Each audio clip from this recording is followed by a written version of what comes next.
Okay, that is rolling. Cool. I hope that's rolling. I think that's good. I think we've got it. On the YouTube side, does everybody see me there? Because it was giving me some funny notices. So hopefully it's working there. I'm hoping we're good. Sorry it's taken me so long to get on. We've been having some technical difficulties. Hopefully everything on my end sounds okay, because I've been having, for whatever reason, things in my headset sound weird. So hopefully I don't sound weird online. There's Austin. He's been very patient as we've been trying to get these things fixed up. It has not been my day. It really has not. I've been trying, but it has not been my day. But hopefully everyone can see me, and hopefully everyone... Oh, I sound good. Okay, excellent. I sound good. Everyone can see me. For whatever reason, I just everything's in my headset sound weird. I'll deal with that another time. So we're here. I'm going to say hello to everybody, and we're going to get into it real quick. It's great having you all here. Austin and I are going to try and have as much fun as we can. Last time we did this together, it was a little bit iffy, but we're hoping it's going to be better this time. So we're going to put out all the positive vibes, and we're going to have a good time. Or so I hope. Fingers crossed. But it's great seeing you. We got Queen's JoJo and Pamsy on the Twitch side. Over on the YouTube side, we got Brian Piotrowski, Mark Nagel, Kylie Blythe, Alex Bryant, Lady Fluffy Dragon, Sage, Pamtastic, Smoke and Sean, Crystal Amber, Tricky Chi, Jenny Byrne, Arthur Rompai, Redneck Ranch Rebels, Kenta, Chong Fung, other people that we have here. Let's see, Phoenix is also here. Dreamer Girl, I don't know if I said your name or not. I may have. Kevin Sanderson, also, yeah, Austin's muted because we don't have him unmuted yet. So, yeah, he's not yet talking. So that's, unless he's muted on his own end. Is he muted on his own one? If so, I don't know how to tell him that he's muted on his own one. Oh, in his stream he's muted. Oh, okay. So someone in his stream will have to let him know that in his own stream he's muted. I don't know exactly how he managed that. So, and Griff Redux also here. Juju also here. Yeah, no cans today because he is under the weather. So we're hoping to do something with him tomorrow. Hopefully he will be back and available to do something tomorrow. Okay, he is. Everyone cannot hear Austin in his own stream, so I'm not the only one having issues. Yay! Yay! It's not just me. Whee! So several have commented on Austin. Hopefully he sees it. Let me see if I can send him a real quick message. People say you're muted in your stream. I mean, I can also try and do that here. Hey, buddy. Oh, he's got his headphones muted in the Discord, so I'm assuming he will pop in here just a second. So it's been a bad day for streaming. To go ahead and see. We should be all good to go. Hello. Oh, there Hello you are. friend. Okay. You sound like you're in a tunnel here still, but it's okay. I don't know why. Everyone on my end says that I sound okay, so I'm not sure what's going on. I wonder if it is a filter in Discord. I don't think it's that, because everything on my side, like my Streamlabs side, everything seems weird. Okay. Yeah, so I don't know. Also, what's it's going funny. on. As soon as I popped into my stream and I was talking for like 5 minutes, and then everyone in the chat started saying, "You're not. We can't hear you." Yeah, it's. I sent you a message on Discord saying everyone's saying that you're muted. So it's just a day of all the issues, all the chaos, all of the technical difficulties. Oh, and everyone's saying that I sound like I'm in a tunnel in Austin's stream. I don't know how to fix it. I don't know what might be going on. If you look at your sound settings in Windows, no, in Discord, if you go to your voice and video, okay, you might be able to see there is the like the different noise suppressions, there's cancellations, and there is a couple different settings that you can adjust. Oh, wait, I think maybe, let me try this. No. Oh, that's much better. Okay, I see what happened. Now, is it going to fix the other thing? Did it fix the other thing? Let me see something here. It did. What the heck is my Discord doing? It made everything right. Well, there you go. All things are well now. I'm telling you, for people that are not involved in streaming and stuff like this, it is frustrating the number of places where you have to check things, because there's settings that exist in Streamlabs that you have to make sure are right. There's settings that exist in Discord that you have to make sure are right, and they change for no good reason. Yep, the exactly. change that occurred in Discord, I didn't make that change in Discord. So all of a sudden, just out of nowhere, it changed it. What change did you make? It had the microphone wrong. Oh, so you're probably running your mic off your headset. Yeah, it's what it was doing. So, but it's like, why did it do that? I didn't make that change. For whatever reason, whenever Discord updates, it always changes. Like when I popped into our Discord chat right now that we're talking in, and I was trying to speak to you for just a moment. Like I saw immediately it wasn't coming through at all. So, and then it did change my setting in Streamlabs, because I've never had an issue with Streamlabs, and that changed it to my default, which my computer defaults to my headset mic. So it's basically all Discord's fault, is what we're saying.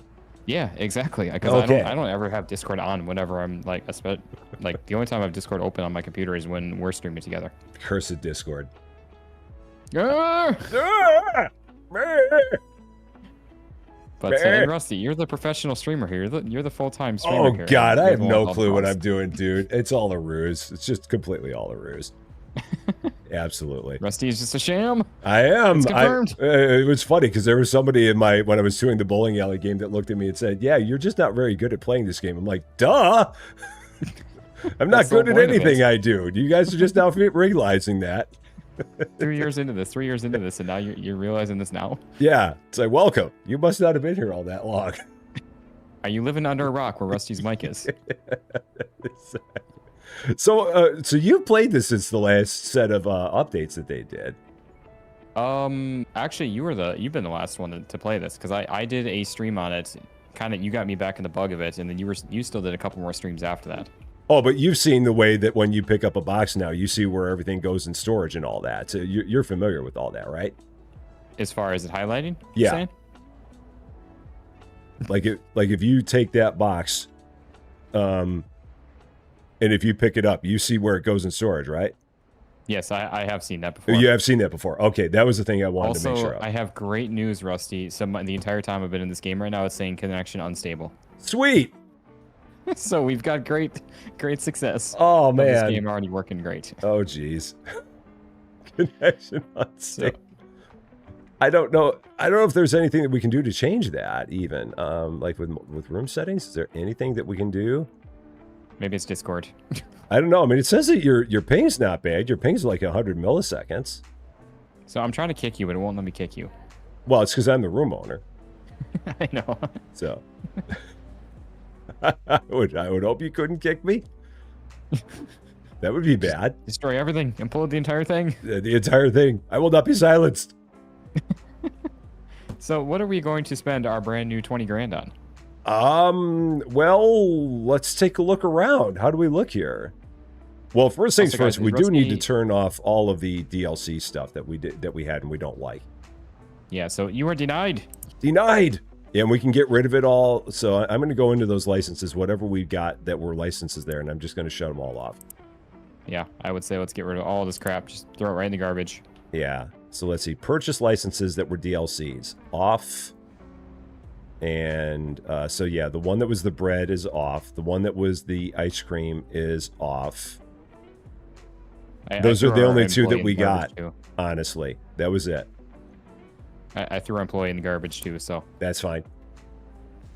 We actually need to fire her. Fire? She's no longer here. Okay. Actually, though, legitimately. I will fire her. So, thank you for your time, but get out. We probably actually could have kept the ice cream stand in all. I honestly wasn't a big fan of the ice cream stand anyway, so. So you're telling me that our store that looks like an ice cream shop isn't inspiring you to want to sell ice cream? No, not anymore. Not anymore. So, okay, she's gone. And now we got all kinds of space. So that's good. We got that going for us. As I'm just over here throwing away everything. Are you just, like, throwing random stuff out, or?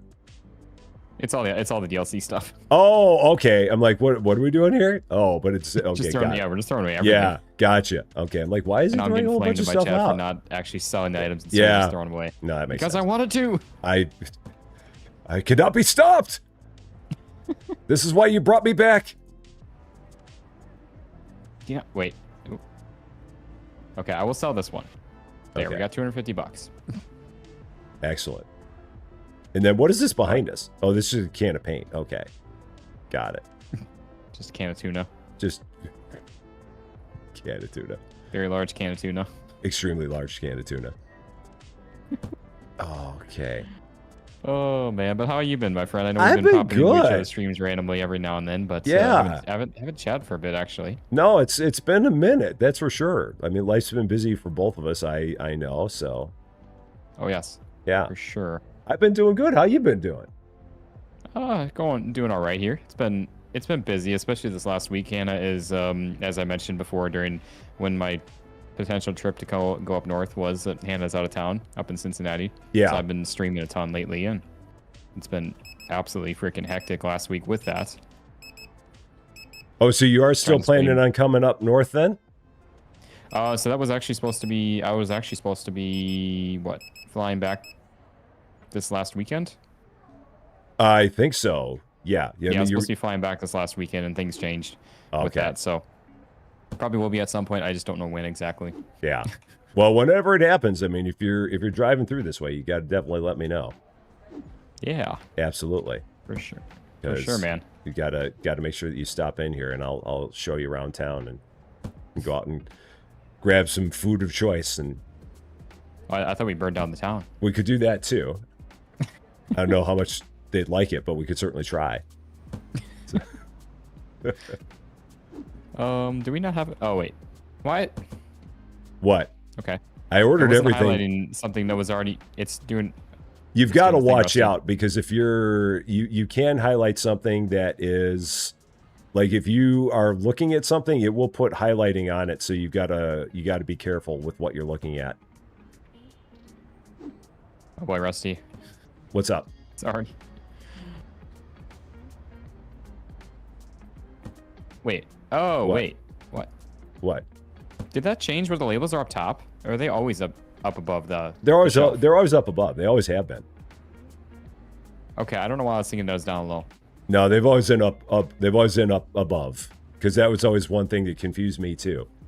Is that if you look above? Because I was just trying to pick up and put an item down where I... Yeah. No. Yeah. That is always right. But yeah, we are having some issues with some boxes that are colliding with each other and stuff like that. But that's okay. Yeah, why does this game have to be so bad? Oh yeah, because that doesn't even go there. What's that? That didn't even go there. No, I don't know why. That was very odd. So why was that there? I don't know. I come here for inner peace, and all I get is chaos. Well, we're just going to channel all the positive vibes. Is what we can do. I try to live a life a glass half full life. Yeah. But then I just keep getting holes in that glass, or they keep getting smashed. Well, if it makes you feel any better, you can move light switches around. Of all people, Rusty, you should know. That'll help. Like, oh, there is that one there. Okay, got it. Shall we get in and start running things, or we can keep talking about stuff and contemplate the fact that multiplayer in this is sketchy?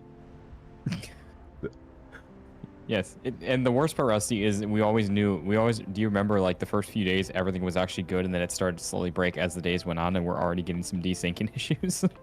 Yeah, the very, very beginning of it was always pretty decent. I think they're trying to do that on purpose. They try to entice you and pull you in. They're like, oh, that's actually really good, and oh, wait, no. Oh, yeah. It's just this one little thing. Oh, no, there's a lot more to it. The funny thing is that when you play it solo, this game is, with the new changes, it's actually pretty darn good. Yeah, it's not bad. I think my biggest thing, honestly, is just like the fact of like the whole issue with it, kind of like the hypermarket thing. I don't feel like the developers of this are really all that caring about the community much anymore. I hate to say it. These guys, I don't know. It'd be interesting to know exactly what it is that they're working on. Like, what is their plan for upcoming things? What what they got on their mind, because I don't know if I've really heard too much of anything from them. Like, what is the next thing on the roadmap? Yeah, an update comes out whenever they feel like it, every 6 years. Yeah. I mean, I guess when you've been around for a couple years, you can kind of do that, potentially. Did I just steal your box? Did I just steal your box? No, I don't think so. I mean, it's okay. There were plenty others. How do we go from nothing of these on the shelf to 2 boxes, plus now I just ordered one? What was it? Oh, the dishwasher tablets? Yeah. Were they stocking it at some point, maybe? They must have been. I don't know. They both had... Oh, boy. He'll drop that. Well, he's supposed to. Or maybe it's not. Looking like he's wanting he will drop it. They do drop that now. Okay, well, that's a nice change. I don't remember seeing that. That was something they did, I think, the same time where they made the changes where you can see everything in storage and you can turn off all of the... turn off the licenses you don't want. I think they did that right at that same time. Okay. Because that was something everyone was having issues with, regardless of both of you were playing single player or multiplayer or any player. That was always a problem with the game. What about no player?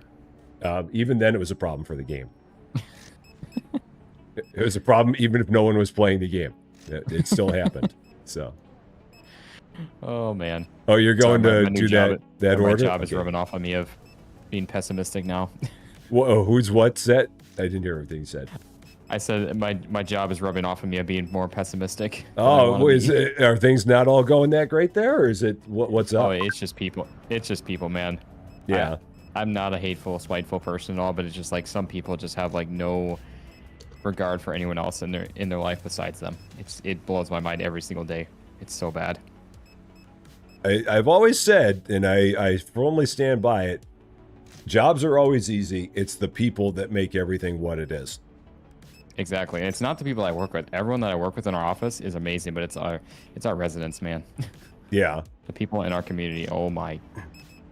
Just don't retire, Rusty. Don't ever retire. Have something to do in your life every day, because without it... No, I don't. It's like I said, at this point, I don't even really consider myself retired. I don't work in the private sector anymore, but I don't consider myself to be retired. Rusty's going to be in his wheelchair, streaming.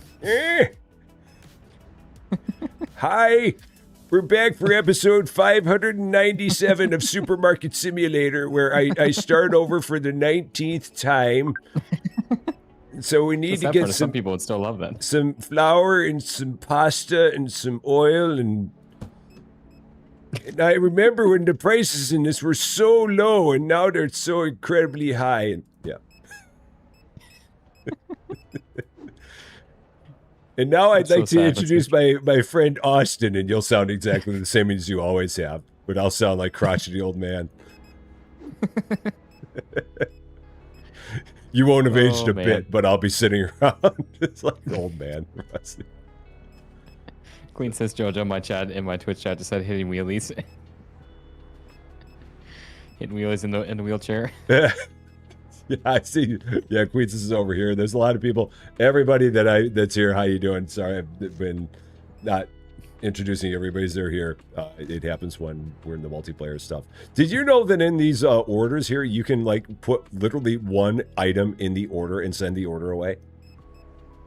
Oh yeah, I think, and you can even do more too, if I'm not mistaken. They'll pay for it. Also, I thought you were working on the one, Rusty. Oh no, I wasn't. I think I opened it, but it said you were working on it, so I left it alone. And see, I opened it. It said you were working on it, so I left it alone. Oh, okay. Did we not have a cleaner either? Did we not hire a cleaner? I'm not sure. I don't think we did. I'll keep on working on these orders real quick. Okay. I'm going to go here and hit the lights and go ahead and maybe hire a cleaner. Because I don't feel like somebody cleaning. in my chat say before for me to say lights. Which now you got me saying that ever since you started saying that we started playing together. Yeah. It's a thing, man. That's like one of the original things from the channel. Lights. I don't even know why, but it is. Oh, stretch for Foxy Gamer. Got to make sure I give her the stretch. Ugh. Stretch.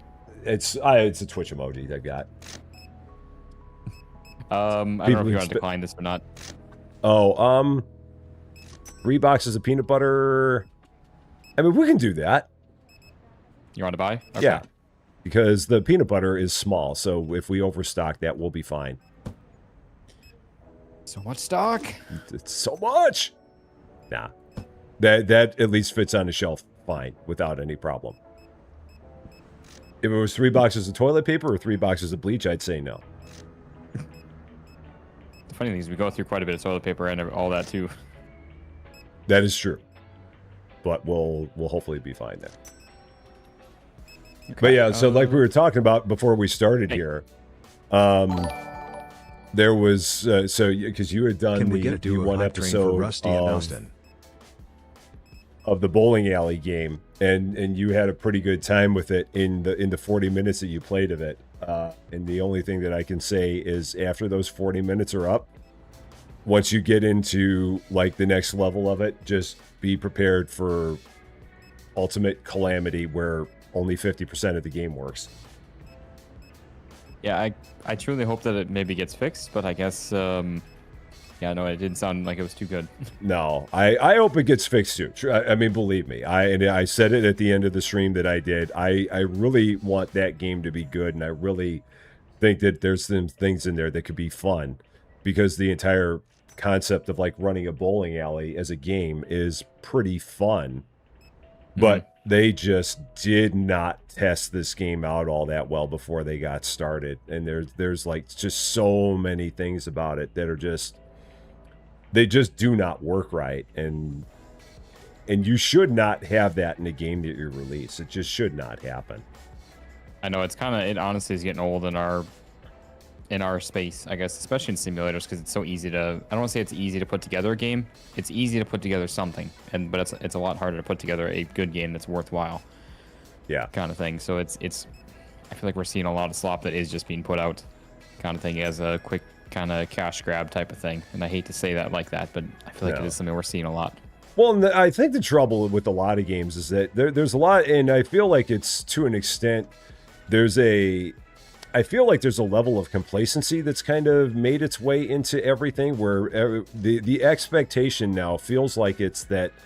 Well, the game's not going to be perfect upon release, so they'll just patch it, or they'll just do this, or they'll just do that, and then there's the always, well, it's an early access mantra and all that, and there's a part of me that just never likes that reasoning, because it's like, yeah, you can use that reasoning, but you shouldn't have to use that reasoning, and it's just, to me, it just feels like it's a cop-out. And 100%, no, I completely agree. I mean, I don't even know how many hundreds of games that I've played at this point, especially on the channel. And it's just like so many of them have been so bad. Yeah. Kind of thing. And I feel like you shouldn't give a developer a pass and just be like, well, they'll fix it. They'll patch it. I mean, the game just came out. This, that, or the other thing. It's like, no, it shouldn't be like that. I mean, people should be held to a standard where the things that they put out should be functional from day one. It shouldn't be, oh well, they'll just do a patch and it'll make it fine. It shouldn't be like that. I mean, if in my day, that's not the way it was. I mean, when you got a game back in the day, you had one shot to get it right, because there was no updates. It was on that cartridge, or it was on that floppy disk, or it was on that whatever it was on, and you had one shot. And if it wasn't right, then you were done. Game over. Which I guess that kind of also goes hand in hand, though, with there was not a lot of as many small like indie developers. With that, everything was kind of bigger companies like EA Sports type of thing. Yeah. Like, I guess, yeah. So that I can, I guess, understand a bit of that. Where it is great to see that you can be just a single person. I mean, look at take Megastore, or even like Supermarket Sim, or like Schedule One type of thing, and just have it create an absolute amazing masterpiece type of thing. Center Station. Nothing is. What's that? Center Station. Is Center Station a solo developer? I feel like I did remember that, but yeah, it's a solo developer. It says in the upper left, if you ever look, it says early access solo dev. That is one person that is working on that game, and it is a beautiful, beautiful game. I love that game. Yeah, I mean, granted, when I first started playing, it was definitely a bit on the rougher side, but I mean, it's come so far with that, and that one I do understand, and there's so much to that, just constantly changing. And a lot of what they do with that game, we could probably start another day here, I'm thinking. A lot of what they do with that game when they update it, it's not patching stuff. They're adding new stuff to it. I mean, they've got a roadmap. They keep on adding things that are on the roadmap, which is cool. Yeah, but it's not like they're going and fixing something that has been broken for so long. Yeah, exactly. Now that you say that, I think back to like all the updates. I mean, yeah, there's always patches or fixes to them, but it's not a ton. It usually is new stuff. Yeah, kind of thing. So that is a really good point. But like you said, it seems like you see less and less in that. And for every one game that you have from a solo developer that is in really good shape, there feel like there are at least 5, if not more, that are just, what the heck are you doing? And that's even the stuff that we're checking out, let alone the stuff that we're not. Oh, yeah. I mean, it's probably, if you look at everything that's on Steam, it's probably like 1 out of every 25, because there's a lot of stuff that's on Steam that is just absolute, complete, utter trash. And it's like, what? How is Steam even letting this stuff through? Mm-hmm. Which is... And it was funny, the other day I got an email for like asking me like, hey, would I like to check out your game or check out my game type of thing, and even like saying like they'd sponsor a video. And I go to look at the game, and the game is over a year old. It has terrible reviews on Steam. I'm just like, nope. Are we allowed to know what the game is? What's that? I said, are we allowed to know what the game is? I don't remember what it was, honestly. I didn't pay that much attention. It was that good. I mean, I'm all for I'm all for the small guy kind of thing, type of thing. Oh, me too. Small fry still. Me too. And I don't ever want to bash anybody for their work or their project or whatever it may be, but it's like, come on, are we really pushing this out and like acting like it's all hunky dory, kind of thing? Some people do that, man. I don't know. Some people feel like do. Every time we get together to play, it's just us, in better words, complaining, like being about everything, about things about. Oh no, no, I don't think that's the case. I mean, well, maybe you're just turning into a crotchety old man like me. Maybe I'm rubbing off on you. I don't know. Maybe it's my fault. It probably is my fault, because I've turned into the angry old man after 2 years of streaming or something like that. No, it's just me being too overtired and too much time spent working and being around people that's all they do in their regular day, and that's what they enjoy doing. I'm not that person. And I mean, you are really pushing hard, because I mean, you've got that crazy commute that you've got, like the 1 hour commute. Yeah, sadly, that's my downfall with it, which I'm hoping actually, from the sounds of it, towards maybe the beginning of the year, I might be getting moved to a property closer or a community closer. Yeah, where we're at, which would be really nice. Yeah, that'd be really good. It's funny enough, so I actually have not mentioned this or told anybody on social media this at all, but I actually got a new car here about a month ago, and it is a Tesla. Oh, wow. That was actually one of the reasons I was looking at possibly taking the road trip, because if you guys know anything about Tesla, they drive themselves, or they can't drive themselves. Yeah. And that is one of my biggest things it's been making my commute actually much less stressful, because I literally just kick back, sit in the car, and like half pay attention.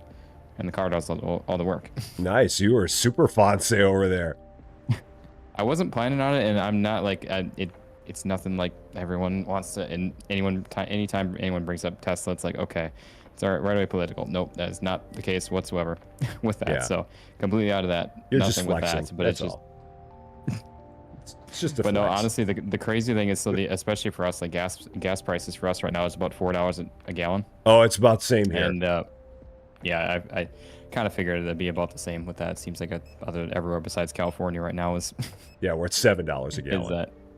So I was spending like $20 a day, so I figured about $400 a month just in gas, and my payment is like not much more than that, and I'm basically I'm paying like $4 a day, $3 to $4 a day to commute back and forth versus 20. That's beautiful. So it's like the amount of money I'm spending on payment for a brand new car, then I'm not putting miles on my Camaro. Now, the thing I've always wondered about those is that when it comes to like the chargers on those, do you have to get a special plug? Like, do you have to get a 220 plug for that, or can it just run off of a regular plug? So they can. If you run it on just a normal 110 outlet charging at 15 amps off of that, it would take, depending on what you have, like I end up getting the Y, which is like the crossover. Yeah. And so that, for me, if I were to charge it off of just a normal 110 outlet, for a full charge up to 80%, which they recommend those, you charge up to 80% only to preserve the battery life, kind of thing. And but that would take, I think it's like 16 hours or so and I can charge mine in about I think about 6 because I put in a 220 outlet in our house for that reason, so I can charge at up to 32 amps off of that. So the best way to go with that is probably to put in a 220 to handle it. At the very least. Tesla does have their own charger that you can buy, their wall charger, and it's a few $100. And you can charge up to 48 amps. But my commute, I use up about, I think it's about 30% of my battery round trip for the commute, which is not too bad. And that charges in like 2 hours for me. Now, do they have the issue there? Because I don't know if this is me showing my ignorance, because I know that when they say that with a lot of things that you should like run the battery down before you recharge it. I'm assuming that's not an issue when it comes to cars. No, definitely not. Okay. No, these you can basically, again, the only thing you're really supposed to do is just not charge them up to 100% unless you're like taking trips and stuff. But like a daily commuting stuff, you're supposed to charge them up to 80. Okay. Do they say the same thing with phones? I've heard that before. I think battery technology has gotten so much better with them. And that's the thing too. I think a lot of people get stuck in that with like Teslas and electric cars. Is like, it's crazy. Like I didn't know how far they've come as far as technology and everything. And it really isn't. And I'm not like an electric car person by any means. Honestly, it's truly just a commuter for me. But it's like, it is an amazing car. It really is. I had been thinking about getting an electric car back when I was first getting into this, because at one point in time I was thinking I was just going to go ahead and maybe do like some Uber and Lyft and stuff like that, and I didn't want to be doing that in a regular car. Yeah, I remember you talking about that. Are you still doing that kind of stuff or no? No, with the second channel, I really haven't done anything in terms of Uber and Lyft. That and the fact that gas prices got to be so yeah, the gas panels, they're really well. They're it's really because salty starfish in my Twitch chat said, "Do you have solar panels, Austin?" So that's why I said gas panels, because I looked at that. But no, I do not have solar panels. Everything, but our prices, like I said, it averages out to like $4 per day for me to charge 100 miles round trip. Which, if you think about that, at the price of gas, that would be again about 16 to 20 bucks. Salty, it's not your fault. It's not at all your fault. It's my fault because I read something and then it came out of my mouth. That's not your fault. Queen says no. You actually don't. The only thing you have to do is literally just be looking at the road. You do not have to do anything. You can sit back in the seat, and there's a little kind of hack that goes on with them too. If you wear sunglasses, the in-car camera doesn't see if you're looking or not. Nice. Not even joking. That's hilarious. Did you see in the computer here that they've got a new filter on here? Like if you're looking at the market screen, you can filter by like no stock on display, no label on display, no stock in storage. Which makes it really easy to order. I do remember that being there because that was something that was added in from. I think they added that right about that same time, because that makes it really easy. Whenever I'm playing this game, it makes my ordering to get stuff into the back room very simple, as opposed to running through and seeing and using the scanner. I found it easier to do it like that. Well, I didn't know if you knew about that though. I actually forgot about that. I did remember seeing that the last time I checked this out, but I forgot about it. Yeah. But yeah, the cool thing too, one last thing with the Tesla stuff, and we can move on. I'm sure everyone's like, okay, just shut up. Oh, no, you're fine, man. No, go for it. But the cool thing is now the charging network has gotten so crazy too. Like we've got not a ton of charges around by us, but like if you plan out a road trip, like the road trip I was looking at taking and planning out, like the car plans everything out. The car starts preparing the batteries for charging before you even get to start charging, so you can do a full charge from basically nothing in about 10 to 15 minutes. That's at a supercharger. So literally, like you take about 5 minutes to fill up your gas. Now you can charge your car in like 10 to 15 minutes if it's planned out, which is again just so crazy to me. That is nuts. And even charging at a charging station, it's still about half the price of filling up your tank at a gas station, or filling up your gas, depending on obviously the car. But yeah. Oh shoot, we've only got one of those. That's fine. I can do that one short. I keep remembering. Yeah, at this point, I hardly ever drive anywhere anymore unless we're going out of town. So my car's like getting no miles put on it, which I'm more than happy with. And that's the life. And see, that's kind of my plan. I've been tossing up the idea of selling the Camaro then, because I can sell it for almost what I bought it for years ago at this point because of the market. Yeah. And I'm like, okay, I could I got quite a bit of equity, and it'd be kind of nice to cash out of that. But at the same time, it's also nice to, especially in Florida, have a nice, comfortable gas car in case we get storms, hurricanes, stuff like that. In case we need to take it, I can, on a single tank on that thing, I can get out of Florida completely. Yeah. So it works out kind of nice to have. Oh wait, are you doing the Ava Bell one? No, I did the other one. Okay. It may have said that I was working on it just because it was the first thing that I saw. No, I saw we had one that had one item short, so and I heard you say that, so I thought maybe that was that one. Oh no, I did the one for Jason. But yeah, so anyways, my plans are, if and when I'm able to make YouTube a full-time thing, or content a full-time thing. I can't say just YouTube anymore since I stream to both YouTube and Twitch. You're gonna do it, stream, man. But anyways, I plan then to Hannah can sell her car, and then she can just not have that, but she can use that and drive that then instead, so we can be back down to 3 cars. Yeah. With all that. So it You're works out gonna good, get because there. then just like you're saying, you're barely putting any miles on it, so that's where again, for me, it's strictly a commuter car, and then we have a slightly bigger car too. She's got a smaller little hatchback too, and I've got my 2 sports cars that I can barely fit anything into. Oh, and I know it's been for a while now, but I haven't, and I've congratulated you on it on your stream. So what I want to say here with everybody here, major congratulations on crossing 15K. Oh, thank you, buddy. How close awesome. are you to 21? We just crossed it. Just I think yesterday. You did? Yeah, yesterday we crossed it. Dang! Well, huge congrats to you, man. That is thank you, my friend. That is so awesome. Yeah, we had we got this fun little bump, and we're like, where are we now? 21.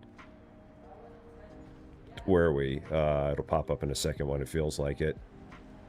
We're like, yeah, 21,063. I don't know what's been happening. That is so awesome there, my for friend. some reason, something's popped up here lately, and it's good. So it's that bowling alley sim. It was that. That's what it was. So, but yeah, I know that you're going to be to the point where you're doing full time. It's going to happen before you know it. It's one of those things that you just. It's a scary plunge to take, but when you take it, it's very rewarding. Yeah, I appreciate it there, my friend. But adding on this payment for this, it definitely sets that back a little further. But I know it's definitely something worthwhile. Well, like you said, given what your situation was, it made sense to do it. Exactly, because I just kept putting miles on my Camaro, which I don't really want to get rid of, and didn't ever plan to, especially before getting a car.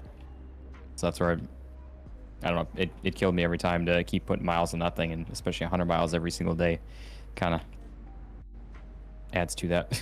Yeah, I mean that's a bad thing when you got to commute that long. That's rough. Mm-hmm. Yeah, especially around here. I mean, it's like I said, the amount of stress that I would always get every day just from driving alone. It's like not like that I get stressed out driving, but it's just like I'm the type of person where I'm not like a super aggressive driver, but I'm enough where it's like, okay, a little bit of weaving through traffic and things like that. But this just takes it all out of that. It's just like, just kick back and relax. Yeah. I'd love to have a situation like that. Well, I mean, if I was in a position where I was driving all that much, it's a good spot to be in. And the fact that there's like technology like that where the car has the ability to do that much on its own. Yeah, like I said, it really is just absolute insanity. It really is. If you guys are ever in the market for one, I would not hesitate to recommend one whatsoever, because they are just that good. Yeah, that's awesome. Anyone in the stream. Yeah. If you guys are looking for a referral, you get actually, that's one cool thing too. So the self-driving is something you have to pay for. By default, when you buy new, you get 1 month for free of it, and then if you get referred by someone, whether it's a friend or family, whatever, using their referral code, you get 3 months total for free. Oh, okay. Which is so nice. So I heard you right. You say you've got to pay for the self-driving feature? Yeah, it is something you do. They have like an advanced cruise control type of thing that it does come with the car, but yeah, self-driving is a subscription thing that you do have to pay for. Which it's kind of one of those things, again, if you don't drive a lot and then you still have the car, then it's probably not worth it. But if you're commuting a lot and using it a lot, then it honestly is worth it, and it is nice. I would imagine. Guessing you're ordering stuff? Yeah, I'm getting all the stuff that it says we don't have in the back. I'm just ordering one of everything because I know we don't have as much space back here, and I don't want to like over order. And oh shoot, the bleach we do actually have here, so I have to take that out. It's weird because it still showed up on the screen as being that we. Maybe it was. Is it? I'm not sure what happened. I don't know that we actually do have it. We do. For a minute there, it said that we did not, but maybe they were like grabbing a box and something, and it changed it midway through or something. I don't know. You're saying the green and white bottle bleach? I said that we did. Are you seeing that we do not?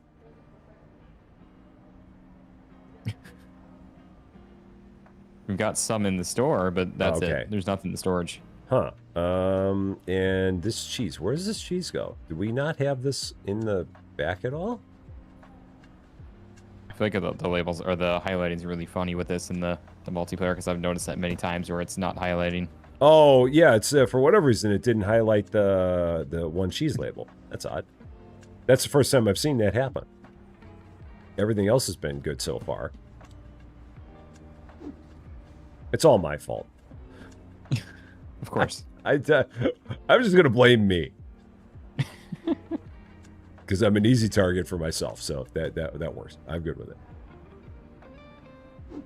All right. Yeah. We should probably try to get some new items on it. We have all this cash just burning a hole in our pocket. Yeah, for sure.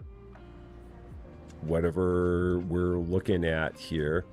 We don't have that many licenses, so I think the world's our oyster, and we got a good amount of space to put stuff up. I'm kind of curious, how are you finding it as far as like the grind of the game after the fact? It has not been that bad. I have not really had that many times where I've been playing it, and I've gotten back up to, where are we, like level 68? Yeah, because we're not at the level 70 licenses yet. And I've not had a time where I just feel like I'm running days for the sake of running days. I feel like we've been constantly having something to shoot for and something to move towards. Okay. So it's not like a hypermarket situation where you're just literally running day after day after day just to get to another level to actually be able to do anything. Oh, that's why that was invisible. Like that. What's that? I was standing back here and there's just some floating items. But it's because you had the shelf in your hand. Oh, okay. The shelf disappeared, but the item still stayed until you actually placed it down. That's weird. Yeah. It's very strange. Man. I didn't do it. I promise. Wasn't me. Yeah, we got to get the important bits down first, the paint. Yes. That is kind of a rip that every time you expand the walls, you have to change the paint again. I know. We should protest that. Yeah. Well, it's only the wall along the storage and the wall on the front that you don't have to change. I think that's the same. Yeah, we're good. I'm working on the orange here. Oh, okay. Poor John Swigert, also feeling the pain of Hypermarket Simulator. I think that's the right orange. Yeah. Yeah, that's the right orange. Yeah, it's the same. Yeah, how are you? Oh, we had another bucket already of orange still, but that's okay. Oh, in the back? Yeah, it wouldn't have been enough. Maybe. No, probably not. Is that out? Yeah, that one was out. So we just need like, just that one more and we're good. Nice. Still looking like an ice cream shop. All right, let's see. Licenses. What should we do? Luckily, we got quite a bit in the storage here as well. Yeah. Oh, and it's nice because on here you can see like licenses you have purchased, licenses you have not purchased. So it makes it a lot easier to see like ones that are available and stuff like that. We can get a lot more produce if we're feeling it. Yeah, I'm good with whatever, man. Because there's one that's 9 kinds of... Is it 9? Yeah, it's 9 kinds of produce, so we can do that. All right, I'll get that one. Then we just got to get all the stuff. So how did we have our produce set up already? We've got... We could take this away and then get some more in the center. Oh, we've got 1 column for every individual thing. So we would need like 3 more produce shelves. Okay, that works. We can do that. I'm good with this. And then... Meh. Fair.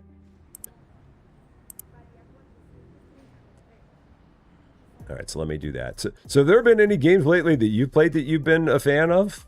Stuff that it's been like, I really digging this? I would say one that it's another one of the column that needs a lot of work, but Fun Park Sim. I don't know if you've seen that or anybody's mentioned that. I saw that you were playing it.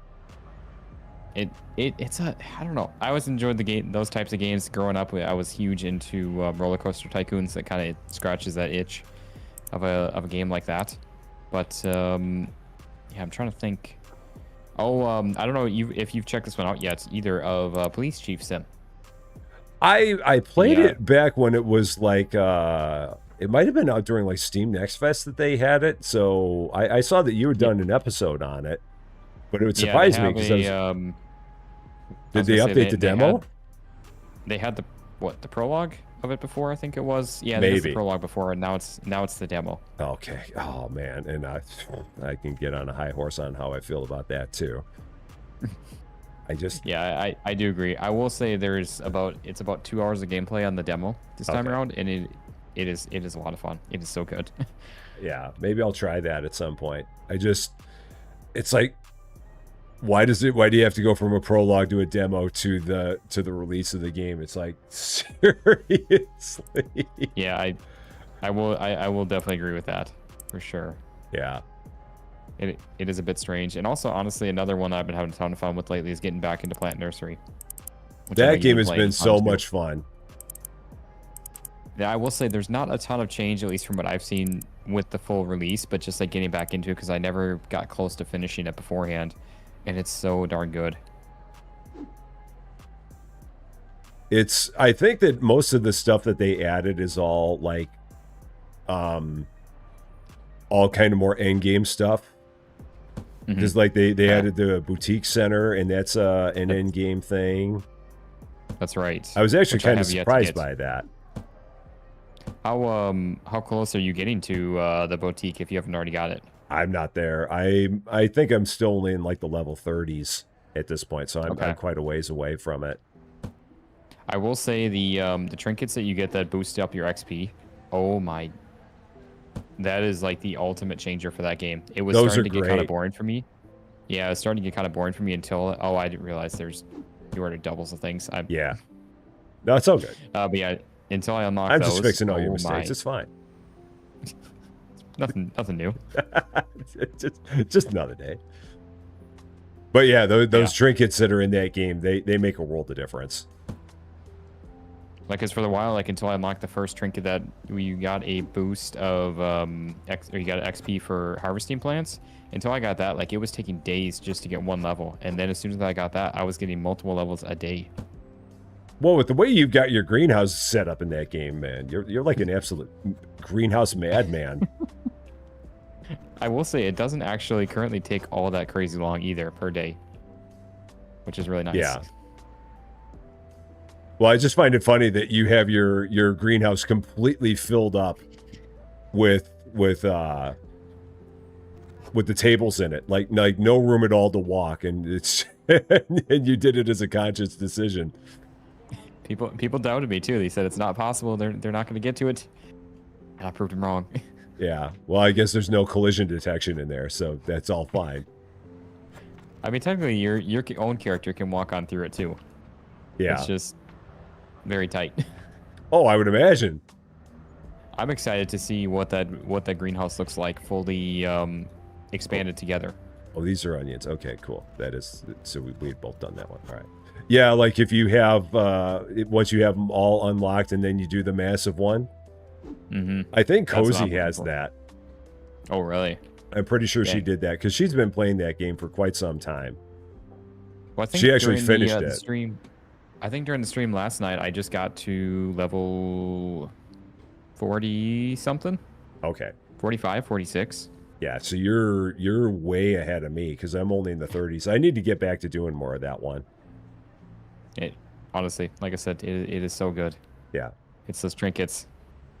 That was always a fun game. Honestly, I don't know why it was that I stopped playing it when I did the first time, but for some reason I did.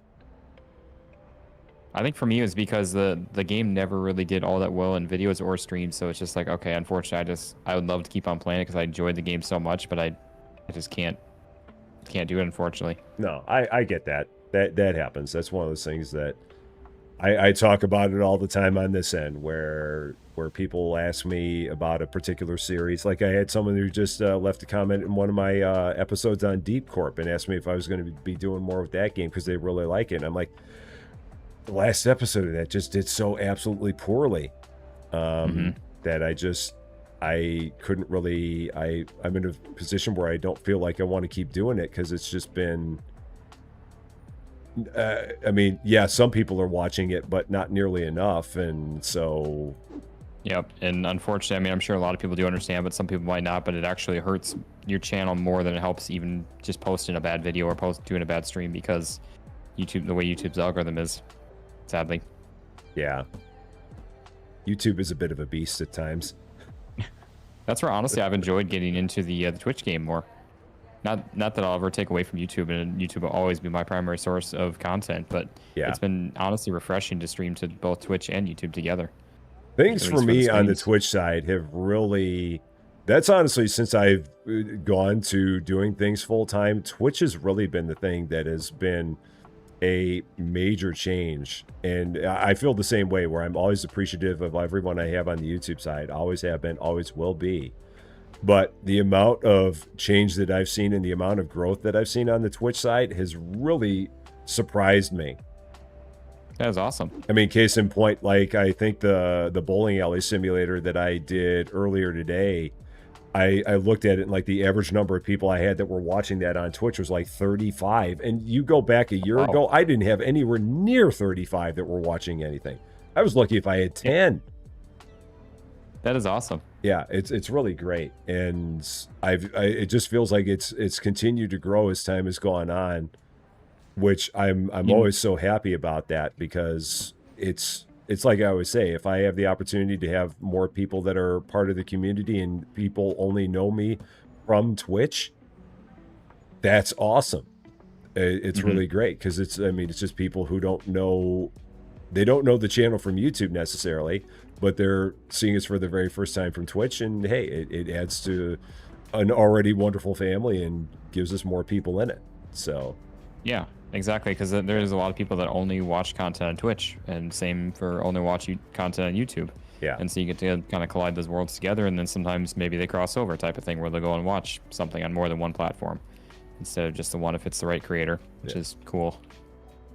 Salty says she feels that she forced me to keep streaming on Twitch because she was the one person watching. No. I mean, do you know what you're up to for followers on Twitch even? We're like 1450-ish. Jeez. Yeah. Dang, and I was like over here like, wow, the Twitch channel for me has grown so much, and you're over here like just dropping the bomb on me there. It was right around the beginning of the year. We had a major bump on it, and I remember that. And I think that this might have been where Salty had kind of popped in, was that we it was when I was doing Hypermarket Simulator, and it was like the last episode I did of my season 1 before they put in the update to the game that was like a giant FU to it.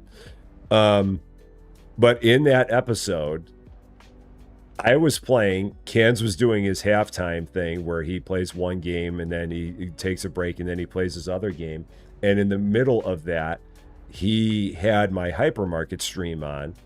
And all of a sudden, out of nowhere, and he didn't realize it, and it was just completely organic thing, like 60 people all of a sudden became followers on Twitch that were awesome. Watching it. It was the most bizarre thing in the best of ways, because bizarre doesn't always necessarily have a positive connotation, but it was the most beautifully bizarre thing I'd ever seen in my life, where all of a sudden Twitch was just like, and it literally went on for like 15-20 minutes, and it was the best 15-20 minutes for sure. But I couldn't believe that it happened, and ever since then, Twitch is just really, it's grown a lot. So yeah, that is so cool. Yeah, I'm sitting at like 520 or so, give or take. which is still really good. It really is. I mean, because honestly, where were you at the start of like, the year? What's that? Where were you at the start of the year? I want to say, because I mean, we actually just hit a year on Twitch about a couple weeks ago, and so for the longest time we were sitting around, I think, 150 or so, 200. I mean, it's naturally going kind of each stream a couple of followers here and there, type of thing. And now I'm averaging, I would say, 10 to 15 people for the average viewers. Yeah. When you get the after report on it, but yeah, I want to say we were on 150 or something like that. So it's grown quite a bit. I will say, kind of that same scenario when we did our sandwich shop sim stream, when we had our Twitches kind of all linked together. That was where I want to say I gained quite a few followers during that too. That's awesome. Yeah, so that's right. It's always nice to get to, I guess, combine our worlds together, type of thing. Oh yeah, it really is. Try to share all the love. And I'm really hoping that Kansas is going to be feeling better tomorrow, and we'll be able to do that ore factory tomorrow. Yeah, it'd be fun. Yeah, it's a really fun game. And like I said, we did not get too much farther. I mean, we played, I don't know, 2.5, 3 hours, but in that process, we still only have like the very first of the properties that we're working on, and we've done some contracts, but we haven't really gotten like that far in terms of machinery that we bought. Mm-hmm. So it's not like you jumping in, we'd be like way, way, way ahead of anything that you've played. There isn't much that we've unlocked that you don't know about yet, I would say. Yeah, because I got the gist of it during I did 30-ish minute video on it and got a good rundown on it, and yeah, did a video a while back on the demo, I think it was, on that. I played the demo of it too. That was my first. That was my first exposure to it. Was when I did the demo of it. Okay. You want to tackle one of these? I've got Leah. What? Okay. Yeah. Because it said that you were looking at the other one, so. That's where it popped up for the same thing for me. So yeah. There's our tea. Yeah. I feel like there was something I was going to say, and I can't remember what it is now. So, must not have been that important. That's what I always joke. It's like, I forgot what I was going to say. Well, it must not have meant anything if you've already forgot.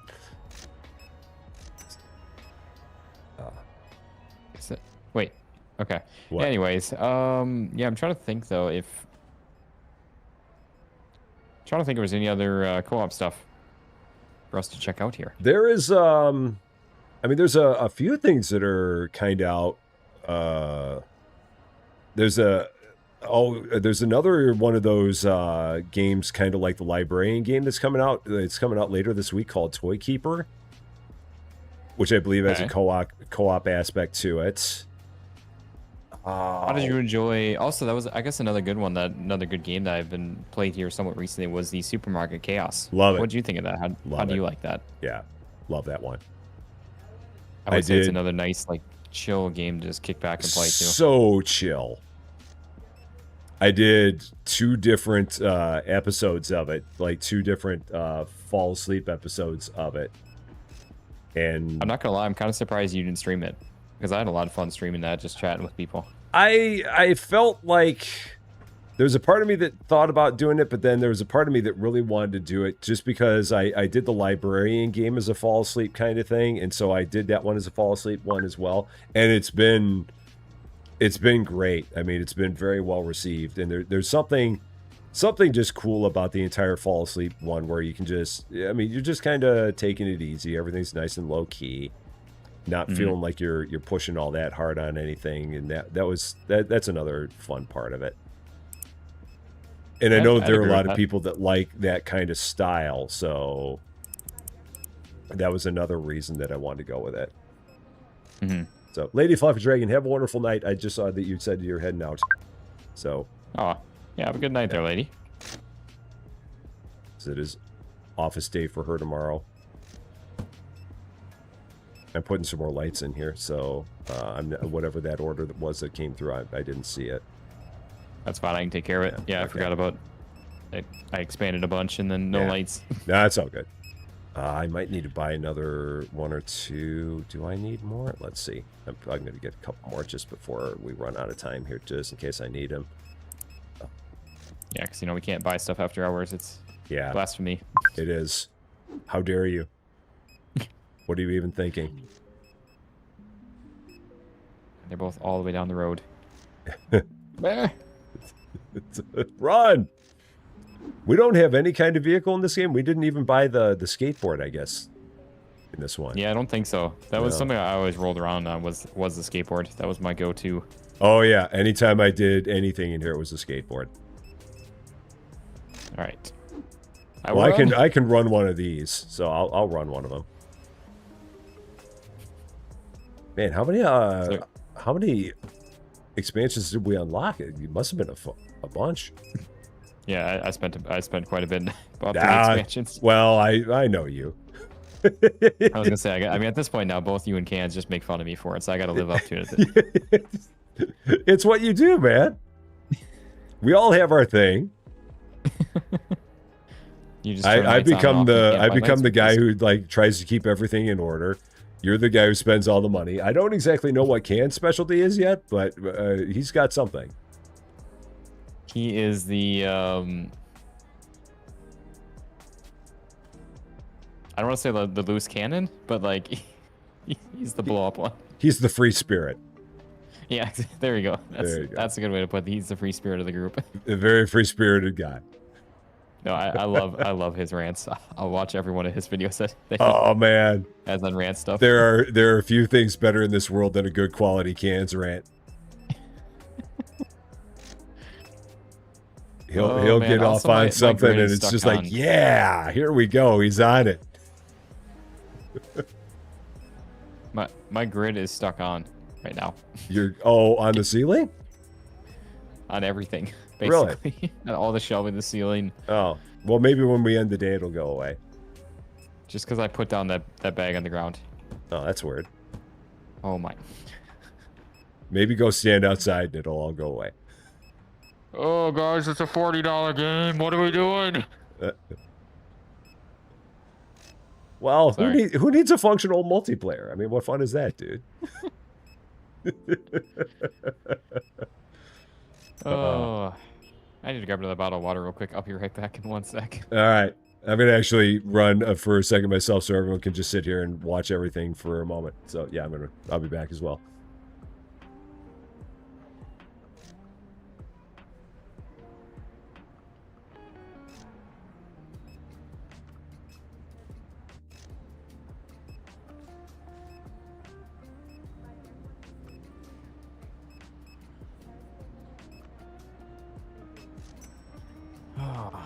The worst part is, like, I expected from AAA title games now at this point to just be crap and have microtransactions and updates for their games. But, like, small indie devs at this point, like, I feel like, especially American Sim size, I'm like, okay, I kind of expect a little better.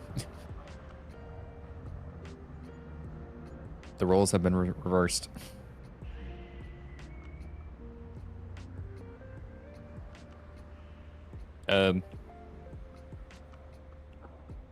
I'm here. I stepped away. I heard what you said. I had my headphones on, but I wasn't near my I wasn't at my computer. But yeah, I heard what you said.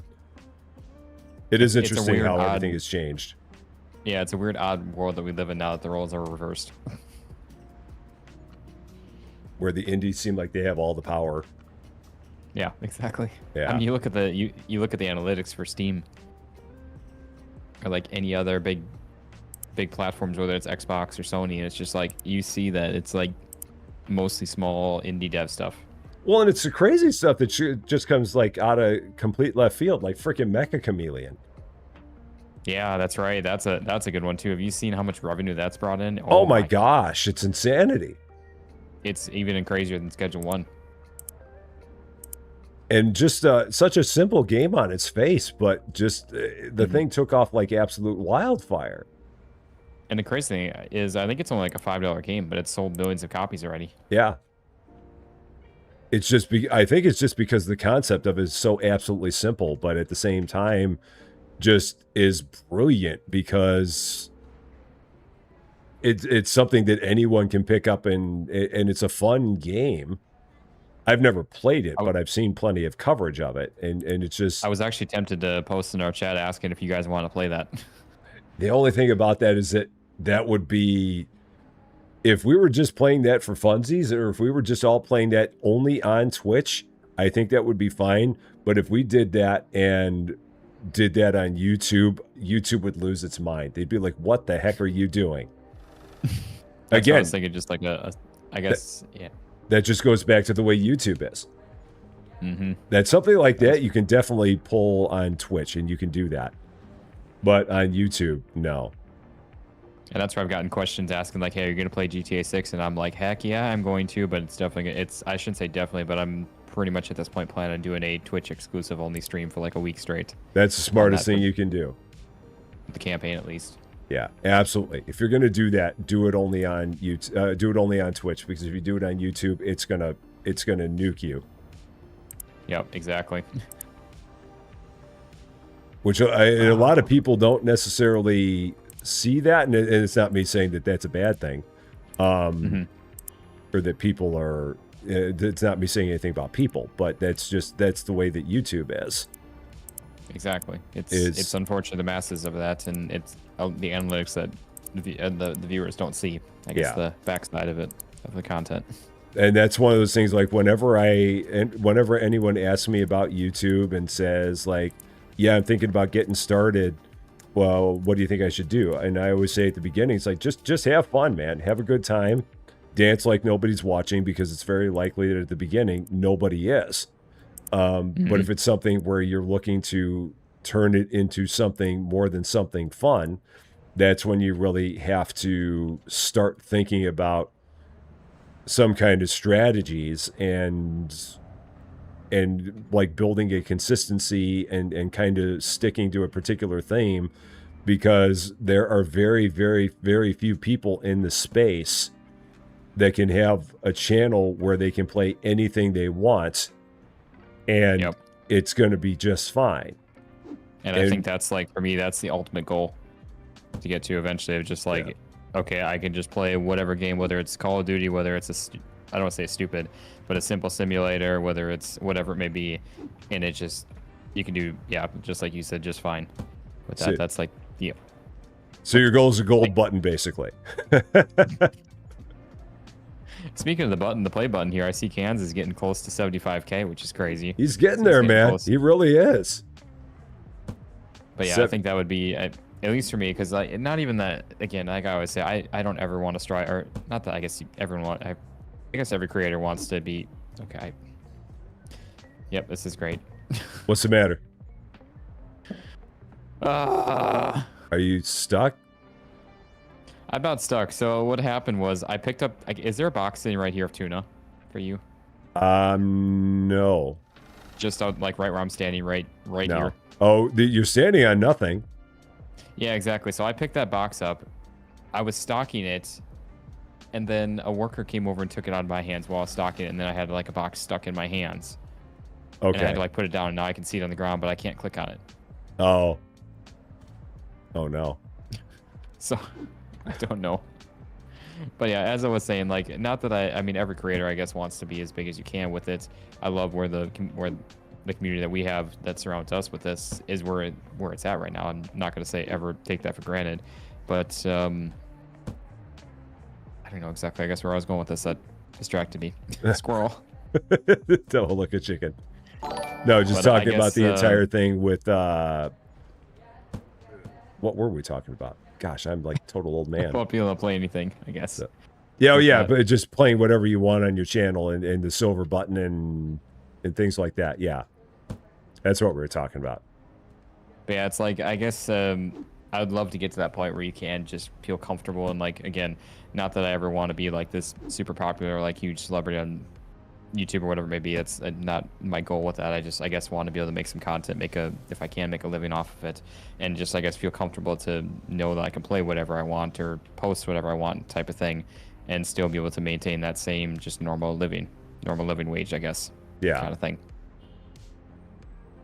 Well, and again, I definitely think it's possible, just based on things that we've seen. I definitely think it's possible. Yeah, same for you, man. I mean, you'll look at you go and you post Office Simulator, and you're getting 100K views. I'll never understand why that one happened. Never. Where's that one sitting at right now? I'm curious. Still 78, but just unbelievable. Yeah, I don't understand that because I still don't make any sense with it. So I don't have like any outlier like that. Yeah, real quick, I got on my end. Tsunami Cozy Gamer says, "Do you have to dual stream one to start next year?" No, you don't. Absolutely not. You can just stream on one if you feel like it. The advantage that you have to streaming on both is that it just gives you the possibility for more people to see your stuff. So it can't hurt. It can only help. But you don't have to dual stream. It's not like there's a rule saying you got to do it. Many people stream on either YouTube or Twitch and not both. There's no rule saying that you got to do both at all. Mm-hmm. It does complicate things a little bit, but it's definitely not anything unmanageable, especially if you're a seasoned creator where you've been streaming for a bit.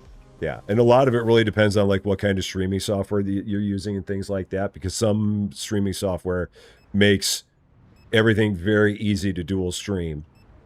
Mm-hmm. And just depending on what you're using, it can... And your internet and computer do play factors in that. It's not majorly important, but it's definitely a factor. It makes a difference, yeah. I mean, you got to have good technology to make it all happen. Absolutely. Mm-hmm. First and foremost, being a good internet connection. Yeah, exactly. Although I will say, Cans is one of those that is I don't want to say like a golden child, but he is one of those where he's I don't know how I'd put that, but I guess like a role model type of thing where he was streaming on like 4 megabytes per second internet. Yeah, for the longest time he was. And I remember him saying that he was like taking hours and hours to upload a video where it takes me literally like 3 minutes. I could not imagine a world where that was something that was happening to you, because that would just be so incredibly frustrating. Yeah, I don't think I can do that. All right, did we order new stuff? Did we get a new license or? I did. Okay, I just want to make sure because I'm holding a box of cheese. I'm like, I don't see where this is in here. That's fine. I need to get another fridge. Okay, and I'm going to start putting it on this shelf that's over here between the one right through the stair was down the stairs in the storage, to the left of the new or to the right of the new produce that we got, and to the left of the toilet paper. Okay. I'm just going to put it all there. Just start dropping it into that spot for now.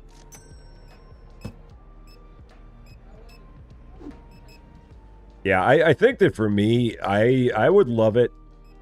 Like my two big goals, I think, are I'd love it if at some point in my life I got to having the silver button on YouTube. I don't have any aspirations at all of ever getting a gold button. That's not going to happen. I know that's not going to happen.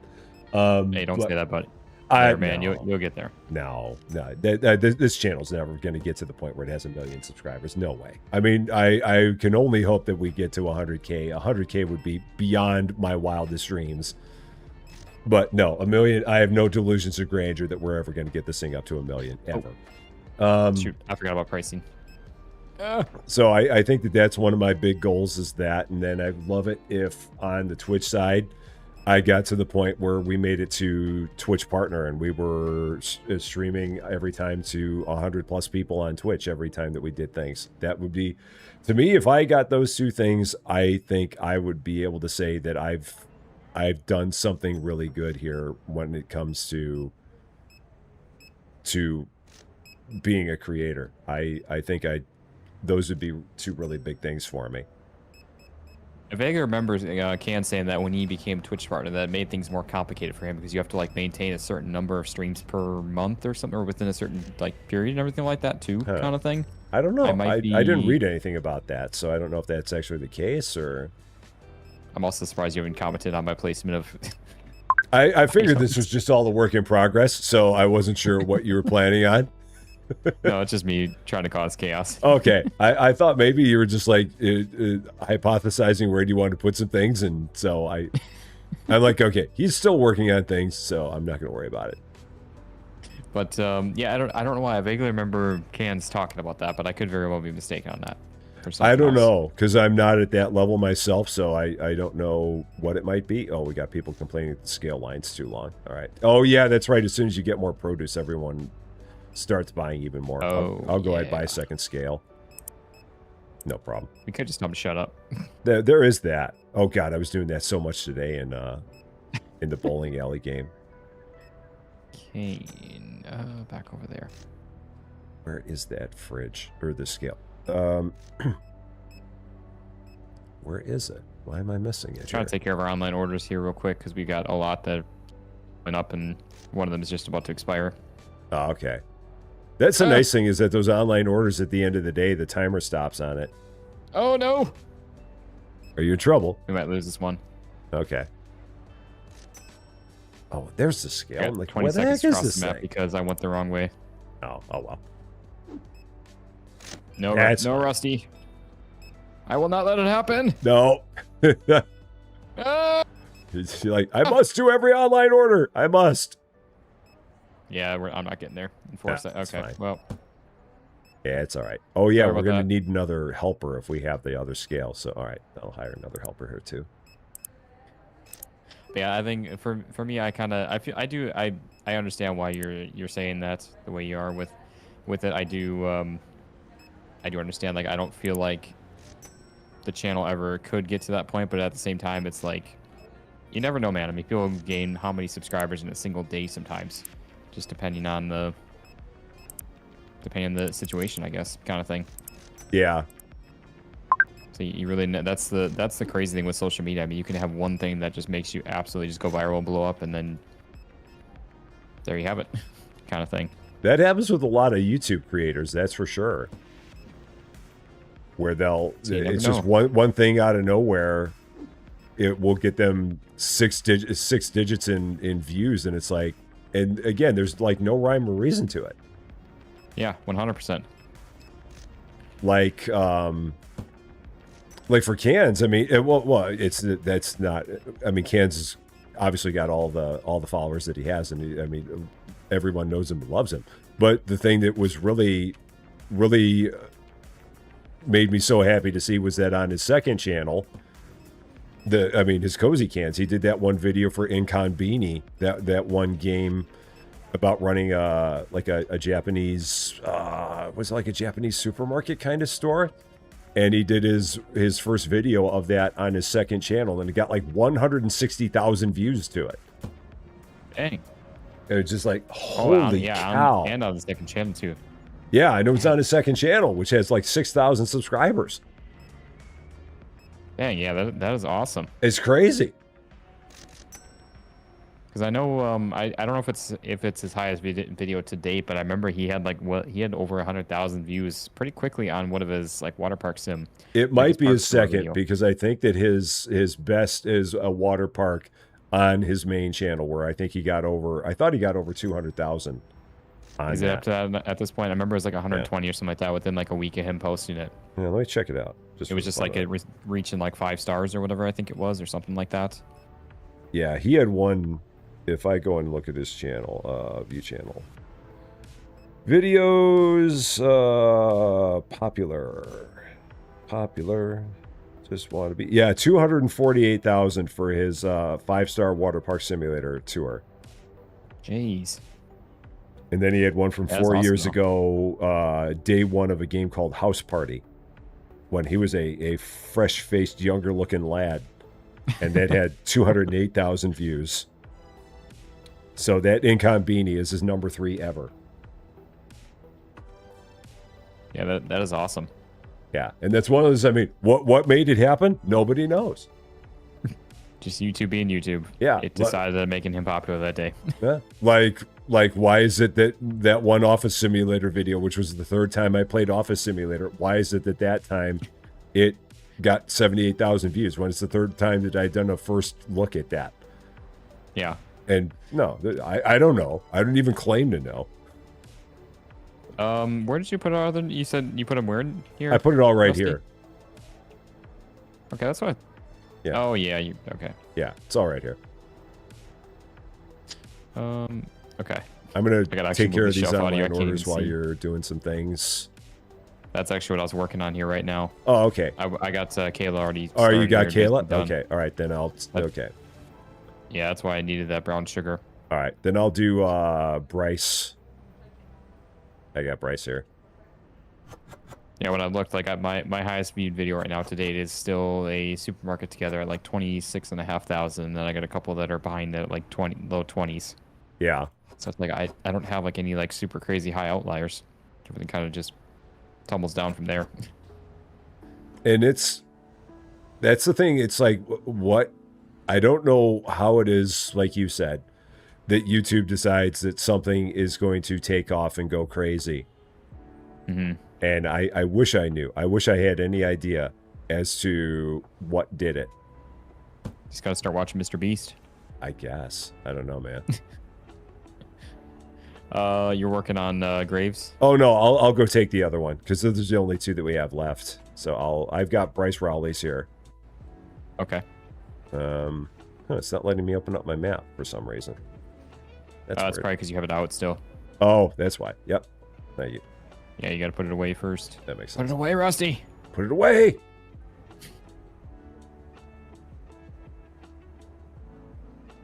Okay, I'm guessing we don't have any more of this. Yeah, we do not. Okay. All right, that's fine. Yeah, I mean, if it's short, it's short. I didn't have all of the, I think it was like the milk 6-packs for that one order, so I just shorted it. Jeez. And sometimes you don't have all the stuff, so it's like, what are you gonna do? How you still liking your computer? Speaking of computers, too. Oh, I love it. Yeah, no problem. I don't know how much this computer would cost now if I tried to buy it now. I wouldn't even want to look, but I love it. That's right. I always feel bad like telling people or like recommending people for like PC stuff because they're like say on console and they ask like, is it worth it to get it a PC? And it's always like what your budget is. That's the biggest factor in that. And granted, console stuff isn't that cheap and inexpensive anymore, anyways either. No, but it's like PC's on a whole nother level. But it is so worth it if you can have the budget for it. There's just so much more to PC than consoles, at least for simulator stuff. And you've got your highfalutin 4K monitors, right? Yes, I do. Yeah, I've really got to look into getting those at some point. It is, or at least one. I think if I got one, I think I'd be good. And see, that's originally what I started with, and then I saw the other one next to it side by side, and I'm just like, what have I been living with? But actually, it was a world of difference. Like it was, I don't know. And especially I was able to get a halfway decent deal of each of them for like $600 at Best Buy. Open box kind of thing, even though the one was completely brand new. Yeah. So they do a pretty good job in terms of giving you open box deals on things. Mm-hmm. And then if there is an issue, just return it. Yeah. I will say I do not recommend anybody ordering Amazon resale. I have had way too many bad experiences with Amazon resale at this point that I will never do it again. That feels like it's dangerous. Because it's supposedly supposed to be brand new, and I got a pack of fans that were apparently brand new still, and they were not even close to the same fans. They were completely used fans that would been dust was built up on the fan blades and everything. What? That's not the way they send them out brand new? With dust on the fan blades and stuff like that? I mean, that sounds like a brand new fan. It's like wine. It gets better with age. Maybe your standards are just too high. Did you ever think that maybe it was just you and not them? Yeah, I don't know what's wrong with me. What's your problem, Austin? Why you got to be so picky? As I always say to people too, like if it wasn't for content, there's absolutely zero chance I'd have the computer at the setup that I do. Would it? Would I do it on my own? No. Heck no. I would never have this computer if I wasn't doing this. But then, yeah, to try to make and produce the best quality content of videos that I can or streams, not that it completely is needed, but it definitely helps. And any bit of time savings that I can have, especially time savings with me working full time and everything like that, I try to take it. So that cost, I guess I don't want to say it means nothing because it's definitely not the case, but it definitely helps, I guess, justify it for me in my mind. Absolutely. And like you said, it helps you do better things, and that's the goal, is to put out high quality stuff. And to the extent that you can do that, that's what got me started when I got my very first laptop back in 2024. Because when I was doing the very beginning things that I was doing here, I had a MacBook, and I'm like, well, I can't keep doing this on a MacBook. So, and at that point, I wasn't even really sure if I was going to do this as a big thing. Because I mean, this is like way back in the beginning. We've got 15 subscribers, like 15 subscribers on the channel, and I'm like, well, maybe I'll try being a little bit more serious about this, but not anything whole hog. But it's like, if I do that, I'm going to probably need to get a better laptop. And so went out and did that. And even if nothing had taken off, it's like, well, at least I got a nice laptop out of the deal. Mm-hmm. Exactly. Yeah. So it's definitely worth it to get good equipment, because it can make all the difference. Yeah, exactly. I was going to say one thing that I think we take for granted a bit is like, nowadays I don't want to say I guess it's any easier or harder, I guess, than it used to be, but like there was obviously far less creators and far less platforms that people had created content on. So like you could, I guess, kind of get away with some, I don't want to say shoddier quality, but worse off quality. Yeah. Where nowadays you almost do have to kind of, at least that's the way I've always kind of thought about it or considered it. You do have, I guess that's just me trying to be a perfectionist type of thing, of wanting to produce the best and create the best quality content. And whether it's video quality or just like my information or my comedic value, I guess, to the piece of content, like I almost feel like I have to try to create the best type of content to have any chance of standing out or any chance of, I guess, making it kind of thing. Well, it shows. I mean, anyone who watches any of your stuff can see that you really, I mean, you put your heart and soul into it. You're never half-assing any of the stuff that you do. Except for my family-friendly content that now just got thrown out the window because of Rusty. No, come on, that's not bad. No.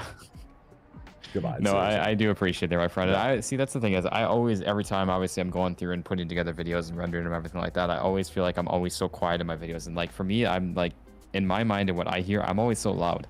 So I don't know what it is. I've got my mic settings and everything, I guess, turned up and boosted as much as I can, but I feel like I'm always still so quiet, just kind of like mellow tone, and that's, I feel like, not what I either try to be or want to be. Yeah. But well, I mean, it's your demeanor. I don't think there's anything wrong with that. I mean, if nothing else, it gives you, it sets a tone for what your community expects you to be. Like if you all of a sudden changed and you had a completely different tone than what you have now, I mean, I think that'd be kind of a jolt to people. Like anytime I watch anything yours, I know exactly how I'm going to expect you to sound, and I don't think there's anything. You're gonna expect to fall asleep? No. No, I mean, you don't have a, oh, it's Austin kind of voice. No, that's not.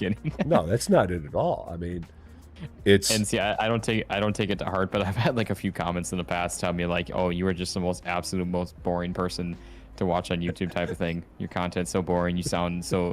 I had somebody very recently, and I politely responded. I did not go off on them like I really wanted to. Oh, you could have. You should have. I had somebody have the nerve to tell me that I look and sound like a depressed drug addict that can't get his drugs. What? Oh my gosh, man. Yeah, I was like, are you actually serious? Like, I mean, I have no problem. People have their opinions. That's their opinions, their voice, whatever you want to say that is. But I'm just like, are you actually even serious? Some people, man, there are times where I feel like some people, when they leave a comment, they might just be somehow having a bad day, or there might just be something about their life that just is not all that good at that point in time. And they decide to take it out on whatever they can find. And a lot of the times that ends up being just, I mean, it's not like it's always content creators, but it's just like there's something that is not positive on their end, and because of that, someone ends up becoming the target of fire. Yeah, exactly. And I expect it. I know it's the way social media is. It's the nature of the beast. I never expect to get away from that kind of thing. And I've always heard it's like one of those things, like if you have some kind of feedback that's, I guess, negative, it's actually kind of a good thing, because that means that you're growing more type of thing, which kind of sucks as our society that we're like that. But it's like, it's kind of, I guess, just a part of it. Well, it's like Kevin Sanderson says on this side, you're a good guy. Some people are just jerks. That's it. Yeah, I appreciate it. I really do. Yeah. I like I said, I get it. I don't let that really affect me, but it's just like, seriously, you're that miserable in your own life that you got to try to bring someone else down like that to, I don't know. It happens, man. Look at it. It happens. I think that that's true for anyone who does content. It's not, I mean, it's certainly not just you. I mean, especially like the bigger you get, the worse it gets. Mm-hmm. So, but no, it's not anything that you're doing. It's just stuff like that's going to happen. And that's one of those things that I would also say to people that are looking into getting into doing content creation. It's one of those, if you have an aversion to people saying bad things about you, then this may not be the route to go. Because there will be times where people just want to tear you apart just because they can, and all you can do is just shake it off and not give it any energy. Because if you give it any energy, that's when it all starts going downhill. Mm-hmm. So I guess for me, like, I always grew up and was taught, like, if you don't say anything nice to say, just don't say it at all. I was raised the exact same way, so I totally get it. But some people back in my day, we used to. No. My day. But yeah, some people don't follow that same mantra. Yeah, and like Thomas Preciado says, a lot of people talk trash. You just got to move past it. Mm-hmm. Oh, and I know that's. I don't. Do you want to buy the wholesale, man? Yeah, let's do it. I don't even know if we've got all the space for it, but if not, we can always put something in some other spot. Yeah, these are small enough boxes where you should be good. Yeah, or this is it's the new stuff. It's over here, in this corner. Ah, yeah. Yeah. I'm telling you, man, this green outline has saved my bacon so much in this game. Seriously. Oh man, it's made such a that's where I said. That's where I was saying, like, I don't take any heart to it with it. I just honestly, most of the time, I laugh it off and just think of some way to either come up with something. I don't say worse off, but more, I guess, outlandish, more kind of. Well, it's all you can do. Yeah. I mean, yeah. I try to take the high road most of the time, but sometimes you just got to kind of know your thoughts. Every once in a while, you got to get a little bit in the mud. You just do. Yep. Exactly. Maybe not full in, like wallowing around in it, but sometimes you just got to take the shoes off, get your feet in there, and just, got to sling a little bit. And everyone has. I mean, it's just, Trust me, I've had plenty of times where I've had people that have left comments and I've wanted to retort, and I'm just like, no, this probably. I like what I do enough to not want to have everyone hate me. No. Yeah. No, and as Fred Teddy says, the easiest way to do it isn't to invite them to try to do better. Oh, I've had so many times where I've wanted to tell people that. No, honestly though, that is sometimes my high road. I will say, it is content. For any guys that have not tried it before, I highly recommend it. That's not me being a smart ass at all, and by any means with that, I encourage you, because it can be the most rewarding, best thing you can ever do and try to do in your life. But it can be the most aggravating, most frustrating thing sometimes too, especially for me, because I am so passionate about the content that I create and the time that I put in with it. And sometimes that time that I put into it doesn't pay off, which again, it's part of the nature of the beast. You have ups and downs with it. I'm not taking anything away from it, but that's where I was going to say too. You guys are the reasons that one of the reasons why I keep pushing forward with it too, because we are beyond blessed to have the community that we do, with just the amazing support. Like I get a bad comment maybe once every week, type of thing, where some creators, I mean, every video, every piece of content that they post, they're getting just insane backlash type of thing, and you guys are not that, and that is where I'm just, again, forever thankful and blessed to have that, and I know Rusty feels the exact same way. 100%. Everything that this channel is because of the community that we have here. Because without the community, this channel would not be what it is. I mean, it is something that I never expected when I started this, but now that it is what it is, I am beyond blessed that it is this way, because it's one of those just beautiful things that I never expected was going to be something that would happen as a result of doing this. Yeah, 100%. And that's one of those things that, and the same thing is true for like Susie Lou when she's teaching. You're always going to have that one kid that's just going to constantly be like doing bad things in your Cheerios, but you can't let that take away from the 10 that are good and are the 10 that you're that are happy about what you're doing. Yeah, 100%. You can't let the one that is going to try and be a train wreck take away from all the others that are not. Now, I have times where I have trouble with that myself and trouble remembering that myself. Because it's easy to let the ones that are giving you the negative energy, it's easy to let them kind of invade and potentially just like ruin things for you. Yep, and I was going to say too, it's not even only just our viewers and everything of our amazing community that we have, but also our other creators that we are kind of, I wouldn't say like slowly growing our family of it, but it's just like I've talked with more creators and such, especially through like our Discord page that we're in and everything like that. Just seeing some of the chat that goes on with that, between the 20 or so different creators that are in there, and it's always amazing to see too. And yeah, I mean, exactly what you said there, with just being able to reach out and branch out with more people has been extremely rewarding.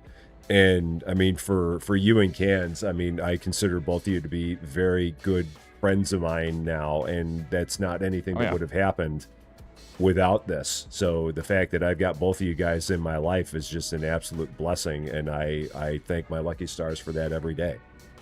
Yeah, 100%. So, I could not agree more with it. I mean, it's a huge thing. And I mean, that's one of those things. I don't have that many people that I can call friends in my life, and so it's really cool when I have a couple. I mean, even if I've never met you, and I know we'll be able to change that at some point in time, but I mean, you are truly a good friend of mine, and I always hope you know that. Yeah, for sure, 100%, so, man. Yeah. Like I said, I could not agree more with that. And it's just it's a cool thing that has happened as a result of this wacky, ridiculous thing that we do here. So, and one of the best ones at the same time. So. That's right. Honestly, I can't wait if and when the channel I'm able to make it a full-time thing for the channels. I can't wait to start streaming more with you guys also. With that. Yeah. I saw you and I almost said you and Rusty. You are Rusty the man. But you and Cans streaming yesterday. I'm like, oh man, I feel so bad because I want to be streaming with you guys with that. Yeah, and I didn't want you to feel like we were leaving you out or anything like that. That was just one of those where the noon time slot worked out very good for both of us. So. No, I completely understand. I mean, obviously, I'm out here doing a different life with this stuff, working I guess a normal job type of thing. So I know it's going to be a thing of the nature of the beast with that until if and when that can ever happen. Yeah. And like I said, it's one of those things that it's a nerve-wracking step to take. But if you can get yourself into a position where you can look at it and say, can I make this work? And you know that you're going to be okay with it, then it's also a very rewarding thing at the same time. But it's nerve-wracking, sure. Trust me. I looked at it long and hard for a number of months before I decided I was going to do it. It took me a lot of searching and a lot of thought before I finally said, okay, let's try this. And then that is the nice thing, the beauty of nowadays too. There is so many different ways and avenues that you can go of making different forms of revenue, though. Just like you were saying about doing Uber types of things, delivering food and everything like that. Like that's a nice little side hustle, and some people do that as their full-time thing and make it's a really good thing. And I mean, that's one of those things. Like I was talking with Da Vinci. I mean, you probably know Da Vinci Gaming, or you probably heard of him. Yeah. I haven't seen too much of his content, but yeah, I know of him, and I've seen a bit of him. We actually met up about a month ago, maybe, because he lives not too far. He's over in Indiana, and was driving back there. Stopped on his way through because he was running right through here on the way. We were talking for a while, and he was talking about the fact that he does like a lot of Uber and stuff like that as a side hustle, and it's a really, really good side hustle. Especially if you've got a situation like yours where you've got a car where you don't have to worry about gas and stuff like that. Because like even here in Champaign, I know that in good hours, if I wanted to do Uber as a side hustle, I can make like $25 an hour minimum doing Uber as a side hustle. And then Friday nights when school is in session, I could make way over $25 an hour. doing Uber, because you've got kids that are just constantly going back and forth to and from the bars all the time. And so Friday and Saturday nights in Champaign are just unbelievable money makers during the school year. Yeah, so there's lots of opportunities. Oh boy, man. We are completely out of chicken, completely out of potatoes. Oh, that's fine. Oh shoot, that's because we got a whole shelf of those. That's right. Yeah. So. But yeah, that's right. And even for us, like we've got a decent sized Amazon warehouse not far from us where people can do basically essentially that same thing, but with Amazon packages even too. Yeah, we've got one here too. Honestly, I was on the Amazon. What is it called? Amazon Flex, whatever it is. I've been on their waiting list for what feels like forever, and I've never gotten off of the waiting list. Is it a waiting list thing? I have never really looked into it too deep. Some areas it is. I think it depends on where you are. Okay, well then it's probably the same for us, honestly, because we're a pretty densely populated area. So maybe not. It may not be, because they may have that many more people that they need. I think that part of it here is just because they may not need as many drivers, so that's what causes it. But down in your part of Florida, it may be different there. Yeah, that could very well be the case. Yeah. But even without that, I mean, for you, I'm sure that you're in an area where like Uber and Lyft and DoorDash and all of those would be extremely lucrative, and you'd be able to make good money off of that. 100%, yeah. Yeah. And that's where I'm like, I think I'll end up sticking with what I'm doing here for a bit, because like I said, I might be getting moved to a property that's closer to us for one, and also if I make that transition, I'm actually going to be managing the maintenance side of that for that property. So it's like I'm going to be making even more coin with that, doing that as well, which is really slick.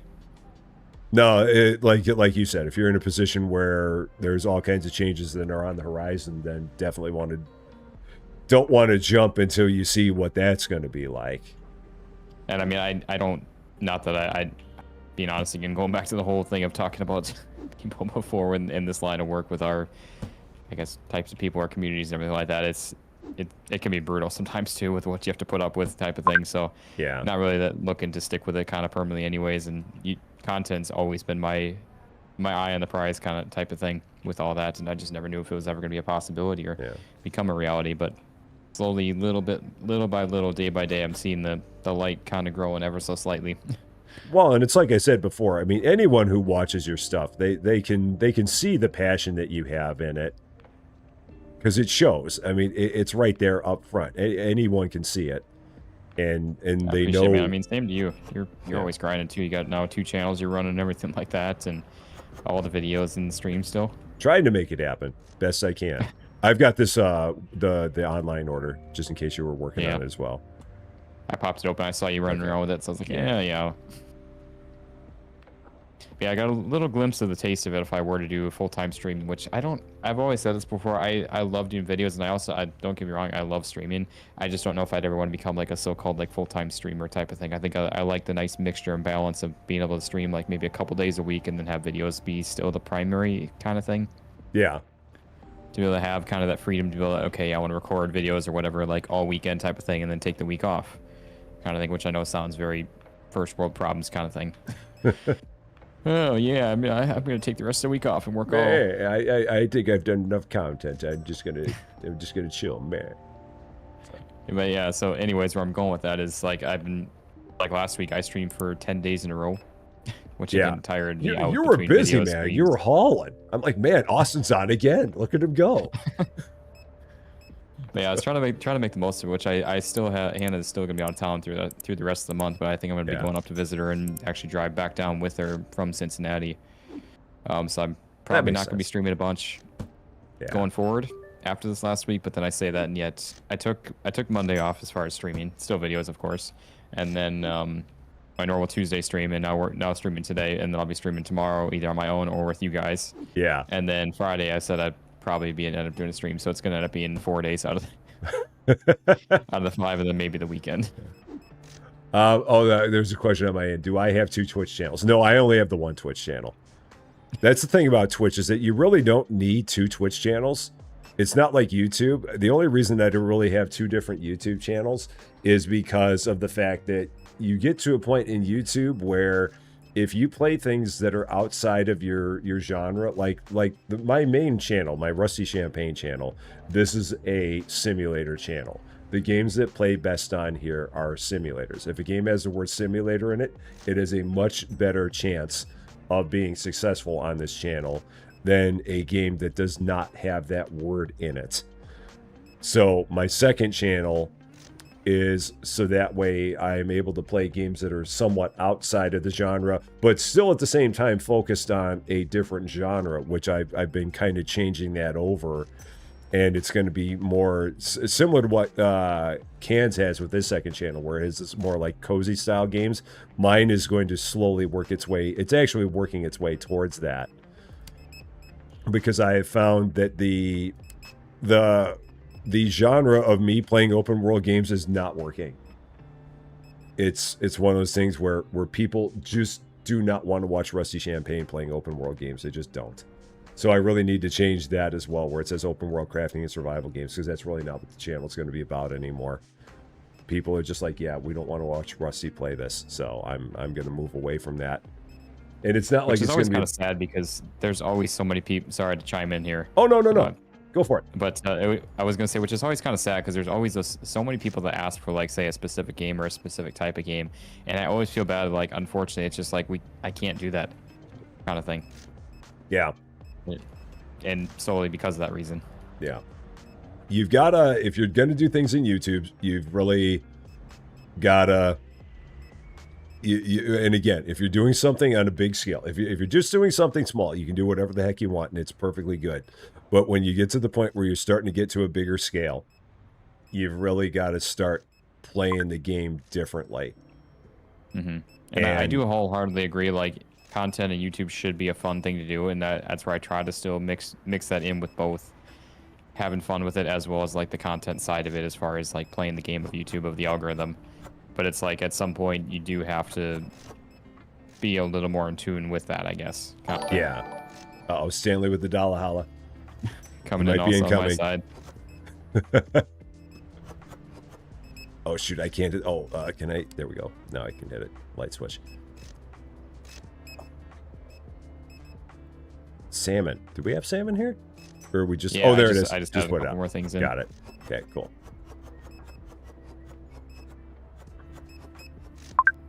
Yeah, and that's where, like, I don't want to say, like, I hate to, like, give in to the man type of thing with it, but it's like, yeah, at some point you do have to, again, not cave into it, because I still do take content, YouTube, and everything like that, like, at a grain of salt of having fun with it. But, again, it is a... Stanley coming with another dollar holla. Yeah, thank you, same here. Stanley's on a roll. Here he goes. Yeah, I don't know. It's hard to kind of stray away from that. And granted, the stuff that everything, I would say 95 to 99% of the stuff I do genuinely enjoy playing, even through all the grime of things, yeah. Some of the games. But there is some of those things where it's like, okay, yeah, you do put off to the side of like the game you really would like to maybe go back and play a bit. Yeah. Well, and it's like I always tell everyone on this end, I always say that there's not a game that I play that I don't like, because if there's a game that I play that I don't like, even if it's like one of the most successful things on the channel, I will not keep playing it because I don't like it. Mm-hmm. And then at the same time, the games that I do play, the ones that will continue to be played will be the ones that are the best received. Yep. Because if it gets to a point where a game is not received as well anymore, then it just means, okay, as much as I'd like to keep going with it, it's not having me do it is not helping for, I mean, it's not helping with the algorithm. It's not helping with, anything in general. So that's where it's just kind of time to move on. And that's where I always tell people, when it comes to whether or not a series that gets continued, the power is really in the people's hands on that. Yeah, 100%. Because when it comes to whether what is like one of the biggest driving factors that I have for whether or not I'm going to continue playing people or playing a game, it's whether or not people are going to watch it. Rusty, you're playing people? I'm playing people. Words get so mixed up in my face all the time. No, I get it. Yeah. But anyway, sorry. No. As soon as I said it, I'm like, yeah, that's not what I meant to say. But yeah, I mean, whether or not I will continue playing something is 100% determined by what people think of it. And if people are going to continue watching. Absolutely. So. Just because. Me. That's why I was finding it funny, like, say a specific person will ask for me to play a game, and it's like I play and post a video on it, and then they don't even watch it. Yeah. Because they'll come back and say, like, hey, why haven't you played this yet?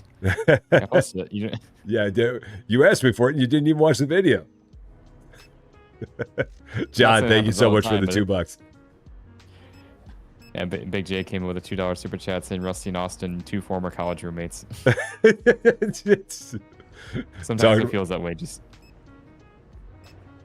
Well, it's like I said the same thing. I mean, I joke nowadays that I feel like Kansas is like one of the younger brothers I never had, and I feel like we've kind of got a relationship like that too, where it's like I'm like the weird older brother or something like that, who's like way older or something. But yeah, no, you're only like 10 years older than me.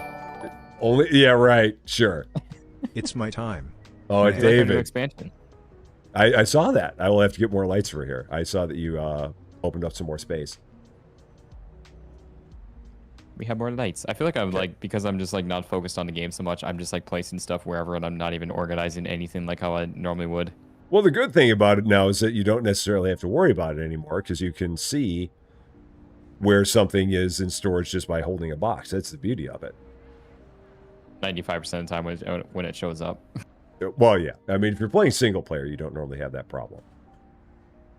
Oh, David coming with the 5 on my side also. Nice. Thank you so much, sir, David. Yeah. Yeah, Cryo, oldest sister. Yeah, that happens a lot with families where you have one kid who's like, way younger than the oldest one in the family. That'll happen. Wait, for sure. What's that? No, Cryo Phoenix on my Twitch side said that their oldest sister is 18 years older than them. Okay. Yeah. I mean, it happens sometimes. It does. I feel like it's more common than people probably think. Sometimes unexpectedly, but it happens sometimes. Yeah. No pun intended there. No. Are you doing more work back there, or should I pop another day here? Oh, we could pop another day. All right, let's do it. Moving some shelves around, making more room for us to look around at things, even though we order from the computer now. Sounds good.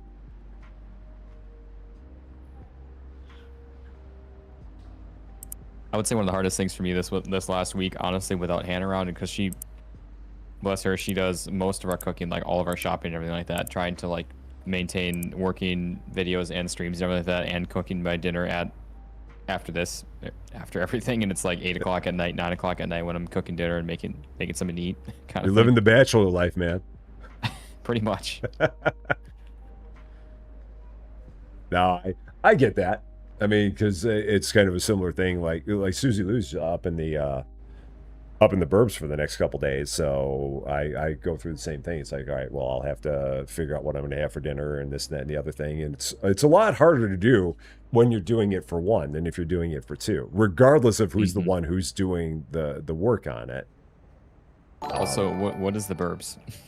Oh, the suburbs. Just cause. The Chicago I'm sure suburbs. Streamlabs had their bot bolt cereal, so they don't have a beef with me again. Me. Tricky, thank you as well for the Spain. $5. I appreciate that as well. Thank you. No, yeah, the burbs is the Chicago suburbs. What's that? Well, look at me. I'm living the high life out in the burbs. Burbs. What are there no? Down on all the people below are there me. no? There. I mean, you've got suburbs down there. I mean, unfortunately, at this point in the big metropolitan areas of Florida, there's no suburbs anymore. It's just all freaking just growth sprouted together. Really? Like where I'm at, I'm surrounded by a couple different cities, and they used 20, 30 years ago, they used to actually be divided up by country roads, and now you wouldn't even know which area you're in if you're not familiar with where you're at. Well, I mean, that's really kind of the same thing with like Chicago Metro. Like if you're there, you've got the true what is Chicago, But then, like, if you're in the Chicago suburbs, you'll go from one suburb to another, to another, to another, to another, and you'll be on the same road and not realize that you've gone through 4 suburbs in the middle. Makes sense then. That's just kind of the way it is. Like, you'll go like from Schaumburg to Arlington Heights to Roselle to whatever's west of it to whatever's west of it, and nothing about it will look any different other than the fact that you'll eventually have a sign saying that you've now entered another city, but there's nothing that separates them anymore, and there hasn't been anything that separated them for maybe my entire life. But they're still the suburbs, because it's not Chicago proper. And see, that's where I'm just like, I'm starting to get the itch. Like, we were over the last, that was something too, over the last like pretty much not all spring, but the last few months up until about a month ago, we've actually been looking at houses as well, potentially looking at buying something, especially with me starting my new job. Like, I'm making actually a halfway decent bit more money than I used to be when I was surveying. So that's where we're like, okay, maybe now is the time, especially with the market starting to slow down. Prices have been coming down a bit. And I'm just like getting back to that same point where I was at before that of like, man, do I really want to stay in Florida with just how, like, I don't get me wrong, I love Florida. I love the warm weather, but at the same time, the hot weather I completely dislike. And there's a lot of warm weather and hot weather. What's that? I said, and there's a lot of it. Yeah, exactly. Like, I would say we get a couple of really nice months throughout the middle of winter where it's really nice weather, but it's like, there's a lot of things I'm just like starting to get back to that point where I'm getting back in that same mindset of like, I want some space, some breathing room, some land, even if it's a couple acres or whatever it may be, something just to have some space. And like all of our houses, they're divided up into like small little quarter-acre lots, if that, and houses are just crammed, stacked on top of each other. And they're all the same houses within a neighborhood you just drive through, and it's, I don't know, kind of one of those things where it's like, I miss the small town feel kind of thing. I get you. I totally understand that. A lot with this here, and I don't know. That's honestly one of the things I love most about where we are down here, because I mean the Champaign-Urbana area, in and of itself, is a decent size. I mean it's probably 150,000, I would say, but at the same time, once you get outside, you can drive probably 6 miles any direction outside of Champaign-Urbana. And you're out in the middle of nowhere. And then when you get out further west or any direction, further west, north, south, east, everything around there is small towns. Yep.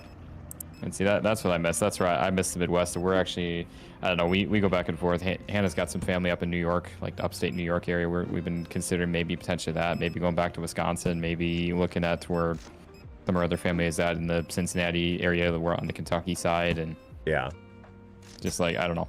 Considering, like, again, going back to both of our roots of just small town stuff and just living a more simpler life. Yeah. Well, I can totally understand not wanting to stay in an area. And again, it's not a knock on Florida by any means, because Florida is nice. But at the same time, I could understand wanting to be. It also probably doesn't at all feel like home to you, because that's not where you're from. Yeah, exactly. So you get to a point where it's. I mean, I was the same way for me, because I got to a point in 2020 where I wanted to get back here. But and to be clear, Champaign is not my home. Chicago is. But I've always felt most at peace here in Champaign. So I got to a point around there where it's like, I just need to get back home.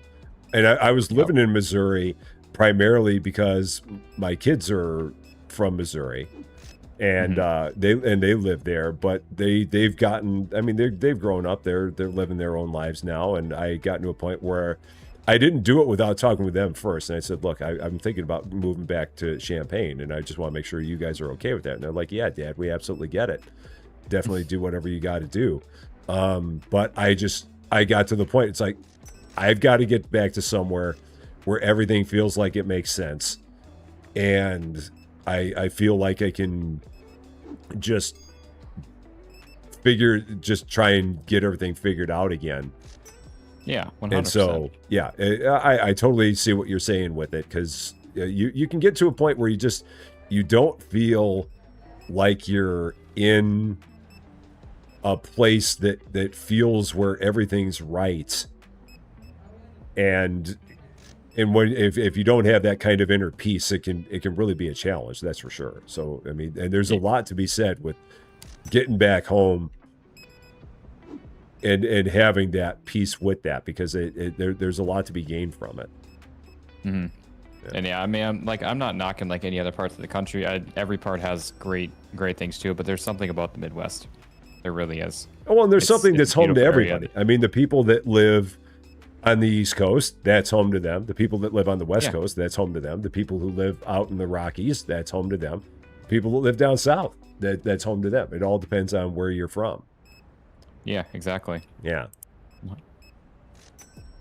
And everybody who lives wherever they are, they swear by it as being the best place there is, because that's where they're from. So, mm-hmm. Yeah. And I feel like whether would be again like Wisconsin again or somewhere else, like I feel like there's just, again, I do love Florida. There's a lot of things I do like about it and love about it, but I feel like I'm going through that list again in my mind of like pros and cons of like what I like about each area, type of thing. I think the cons are starting to outweigh the pros again. Yeah. For me. No, I get that. It's I don't know. Yeah, it's a challenge because, and again, it's not home for you. I mean, and that's not necessarily where, or is that where a lot of Hannah's family's from, or is it, or not? So her parents currently are not too far from us right now. They're about an hour away from us.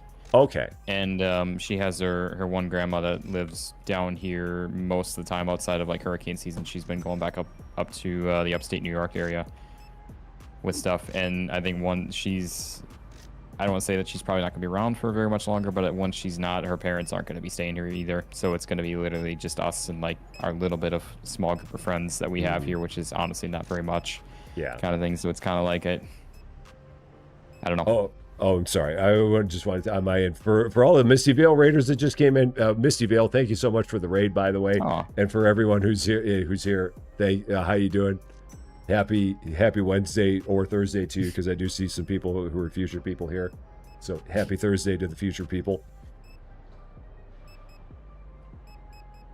But yeah, that does get to be a challenge. Like if you're in an area where it's just kind of you. Mm-hmm. That is like I'm all for adventures and trying to make the best of anything and make your spot your home where you're at, kind of thing. But I don't know. It's just one of those things. Like I'm starting to find myself like wanting to. Then I don't feel like I guess like a responsibility, but just a desire to want to go and travel, take my vacation time and travel just to see home, kind of thing. As far as seeing friends and family, kind of thing. Yeah. I'd love to be able to spend that time also going somewhere else and actually exploring more of the world, type of thing. But I feel like I want to, because obviously I barely see friends and family as it is. Yeah. Type of thing. Well, there's nothing wrong with that. I don't think that you're doing anything that would be considered outlandish with what you're saying there. Mm-hmm. That all like makes... I try to, I don't know, try to keep myself up, and I feel like I've been fighting this mental battle in my head ever since I moved here years ago, kind of thing. And I have my good times and bad times with it, I guess. Well, it was a major change, dude. I mean, you went from Wisconsin to Florida. You went halfway across the country. I don't think anyone would blame you for having that kind of a conflict. It's you had whatever reason you had to do it, and that makes perfect sense. But it's also not a small move. I mean, it's not like you moved from Michigan or it's not like you moved from Wisconsin to Illinois. I mean, you moved halfway across the country. So and you went to an area that's completely different than the area you're from. Because, Wisconsin is not Florida, and Florida is not Wisconsin. So exactly, it's they're completely different environments, completely different sets of people, and to expect it to be something where you just and again, it's not like you had any previous interaction with Florida, so it's not like all of a sudden you go there and say, "Oh, I'm home." No, it's just you're a stranger in a strange land. So I can totally understand. I feel like I've been trying to fight to make it feel like home, and again, I feel like it's a losing battle for me every day, kind of thing. I don't know. Well, and that's one of those things that if you can get to the point where you're able to make a change again, wherever it is, if it's New York, if it's Wisconsin, if it's Ohio, whatever it is, if you get to the point where you're able to do that, then obviously it's the best thing to do. Because the one thing that is most important more than anything is your state of mind and your mental well-being. If you don't have that, nothing else is good. That is the most important thing. I mean, you've got to, if you don't feel good, if your state of mind is not good, and if your mental state is not good, nothing else is good. And that's totally the most important thing. It took me a long time to realize that as well, but now that I know it, I'm a huge proponent of it. You've got to have, if you are not in if there's something that is causing your state of mind not to be good, then whatever you can do to get yourself where you're in a good state of mind, that is by far and away the most important thing. And a lot of people overlook it. A lot of people don't think about that, and a lot of people don't necessarily prioritize it. And it's not that it's a bad thing because it doesn't make them bad people. Some people just they're not cognizant of it. And it doesn't. You're so focused in your day-to-day life and trying to, I guess, not necessarily like maybe a survival mode, but you're so focused on your life of your job, your family, your kids, whatever it may be, your wife, your husband, type of thing. And then you just kind of like sit back and take a step back and realize like, whoa, 5 years has passed and I'm still feeling the same way and I didn't even realize it. It's exactly what you just said there is exactly the way it happens, where you'll have a moment where all of a sudden you have a chance to breathe and look at what's going on from whatever your situation is. And you take that moment where you look at it and you're like, oh my gosh, how did I get here? How did I get to the state that I'm in? And that's normally when the light bulb goes off and you're like, okay, now it's time to reassess everything and try and figure things out. But it's easy for it to slip away from people. And that's what I always preach and say, and that's where I'm at the end of every stream and a lot of videos too. Like I always say, I'm truly thankful and blessed to have everyone donating their time watching mine, whatever it may be, because your time is your biggest asset that you have in life. People always think, oh, with money, whatever it may be, your items, your personal things, but no, it is truly your time. Absolutely. With that, so without our time, money is what buys our time, or I guess money buys our time buys our money, kind of thing. And everything you do within that is truly all that matters in life, and not what you choose to do with that time. That is the most important thing that you can do. Time is a finite resource, and there are so many things with which you could be doing with that time. And any time that people are here spending their time being a part of this, to me, is always just, I'm ultimately humbled by it, because again, you could be doing so many things with your time. There's so many things that could be going on in your life that can occupy that time, and 99.9% of them, if not 100% of them, are more important than this. And so to then be taking that time that you could be spending on those things that are more important and spending it on this, I mean, I never ever take that for granted, ever. Yeah, for sure. And that's where, like, I guess I try to think of the aspect of, like, everyone does need a form of entertainment, whether it's watching your favorite TV show or movie or whatever it may be. So that's where I do understand that content does come into play with that. And that's where I'm even more humbled and blessed to have it be even a part of someone's daily life, kind of thing, as far as a form of entertainment or an escape from reality or escape from life if you need that. Yeah, whatever the case may be. And it's just, I'm always amazed by it, because again, this is not anything that I ever thought was going to happen when I started this back in January of 2024. I always thought it'd be really, really cool if it did, but I never expected it. And never to the scale that it is now. And with it being what it is, I never, ever, ever take it for granted, because it's, again, there's so many things that people could be doing with their time. And so for people to be electing to spend their time being part of this crazy ride that we're on all the time, where we just do dumb stuff and play dumb games and just talk about stuff. It's always a beautiful thing. It really is. Mm-hmm. Yeah. And Heather, my chat just said it's the entertainment of the human connection, so it's kind of cool and not as mindless as watching scripted or written programs. Yeah. I cannot agree more with that. I mean, that's the funny thing is that there's so little that I watch in terms of like episodic TV anymore. Mm-hmm. I really don't. Most of the time, if I'm watching stuff on YouTube. Yeah, I'm the same way. Like I always say, like, YouTube has always been my form of entertainment. It truly has been, and still, and always will be. And obviously, it's an even bigger part of my life now. Yeah.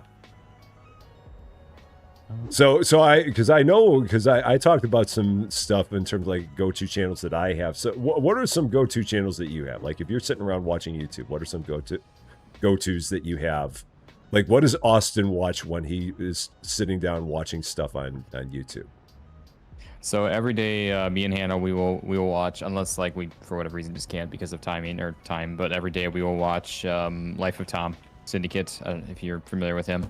No. I highly recommend even just checking him out. He's been a creator for close to 20 years now, and he owns 110 acres in the UK and near Manchester, just outside of Manchester. And he does farming on it, and he's starting to do farming on it now. He just does everything and anything, and he just vlogs his life kind of thing. And he has the most amazing, I don't want to say gifted life because he's earned every bit of it with that through content, but he just has the most amazing life. He has an amazing audience and just the most amazing people around him, and it's amazing, uplifting content with that. Even if you're having a bad day or whatever, there's always something, a part of it that's uplifting. That's really cool. And, yeah, definitely recommend to watch. He posts Monday through Friday, and Mondays are always really long vlogs typically because he always says he takes off the weekend, but he ends up filming the weekend and then posting it all together as one big mega thing. Tom. I will have to remember that. Yeah, he's 33, just had a second kid with he and his soon-to-be wife. They're still just technically dating, but they've been together for the longest time, so they're essentially like married pretty much. But and yeah, his entire family and everything lives right around him in the small little village that they live just outside of Manchester, kind of thing. And the channel. The channel Salty Starfish. It's a YouTube channel called Life of Tom. What's that? What about? Salty Starfish said, "Who is that? Who are you? She was asking who you were talking about." Oh yeah. So Life of Tom. Life of Tom. Another you may know him as Syndicate. That's his gaming channel. He's been doing gaming, Call of Duty, Minecraft, and yeah, pretty much about Call of Duty, Minecraft, zombies. He used to be like. What got him started was just strictly playing zombies, Call of Duty Zombies. Oh, okay. Yeah, I'll do the one for Laura. What's that? I'll do the one for Laura. So. Yeah, we've got him. I'll watch. I mean, I've talked about this T. Martin a lot. Trevor. Yeah. He and his wife watch between his gaming stuff, their vlogs, and I watch a couple other car creators, Taylor Ray, Cleese McFarland. Did you say that you know T. Martin? No. You don't? No, I wish I did. I couldn't remember if you had said that at some point in time you had crossed paths or something like that, so... No, that'd be amazing, though. Yeah. That'd be awesome. It's so funny because, like, we get people that say that same thing about us, and I'm just like, I'm just a guy. And then I do the exact same thing, like, oh, man, I'd love to meet him someday. Be amazing. Yeah. Well, and you guys are not that far away from each other. Yeah, not too far, for sure. Yeah. Yeah, there was something on the same cruise line. Oh, and I had told people because there were some people that were talking about how they'd never been on a cruise before. Some people in my chat here that said that they'd never been on a cruise before, and I said that you should. Anybody who's never been on a cruise before that wants to learn about cruising, definitely watch Austin's stuff because Austin is like the cruise master. And can tell you all about the ins and outs of cruises because he does it all the time. Absolutely loves it. It's like one of his go-to forms of travel. He is the cruise ninja. More like once a year, once every 2 years. Still, that's a lot, man. That's a lot of cruising. mean, for people that have they've done it once never in their lives, or once every 10 plus years, to go on a cruise once a year, that's a lot of cruises. I still feel so bad because I have an entire cruise footage from 2 years ago I still have not finished putting together, and I have one from this year that, last year. Last May we went on one, and I still have not put together a vlog for that I have all the footage for, and then this last April, I still need to finish putting that one together.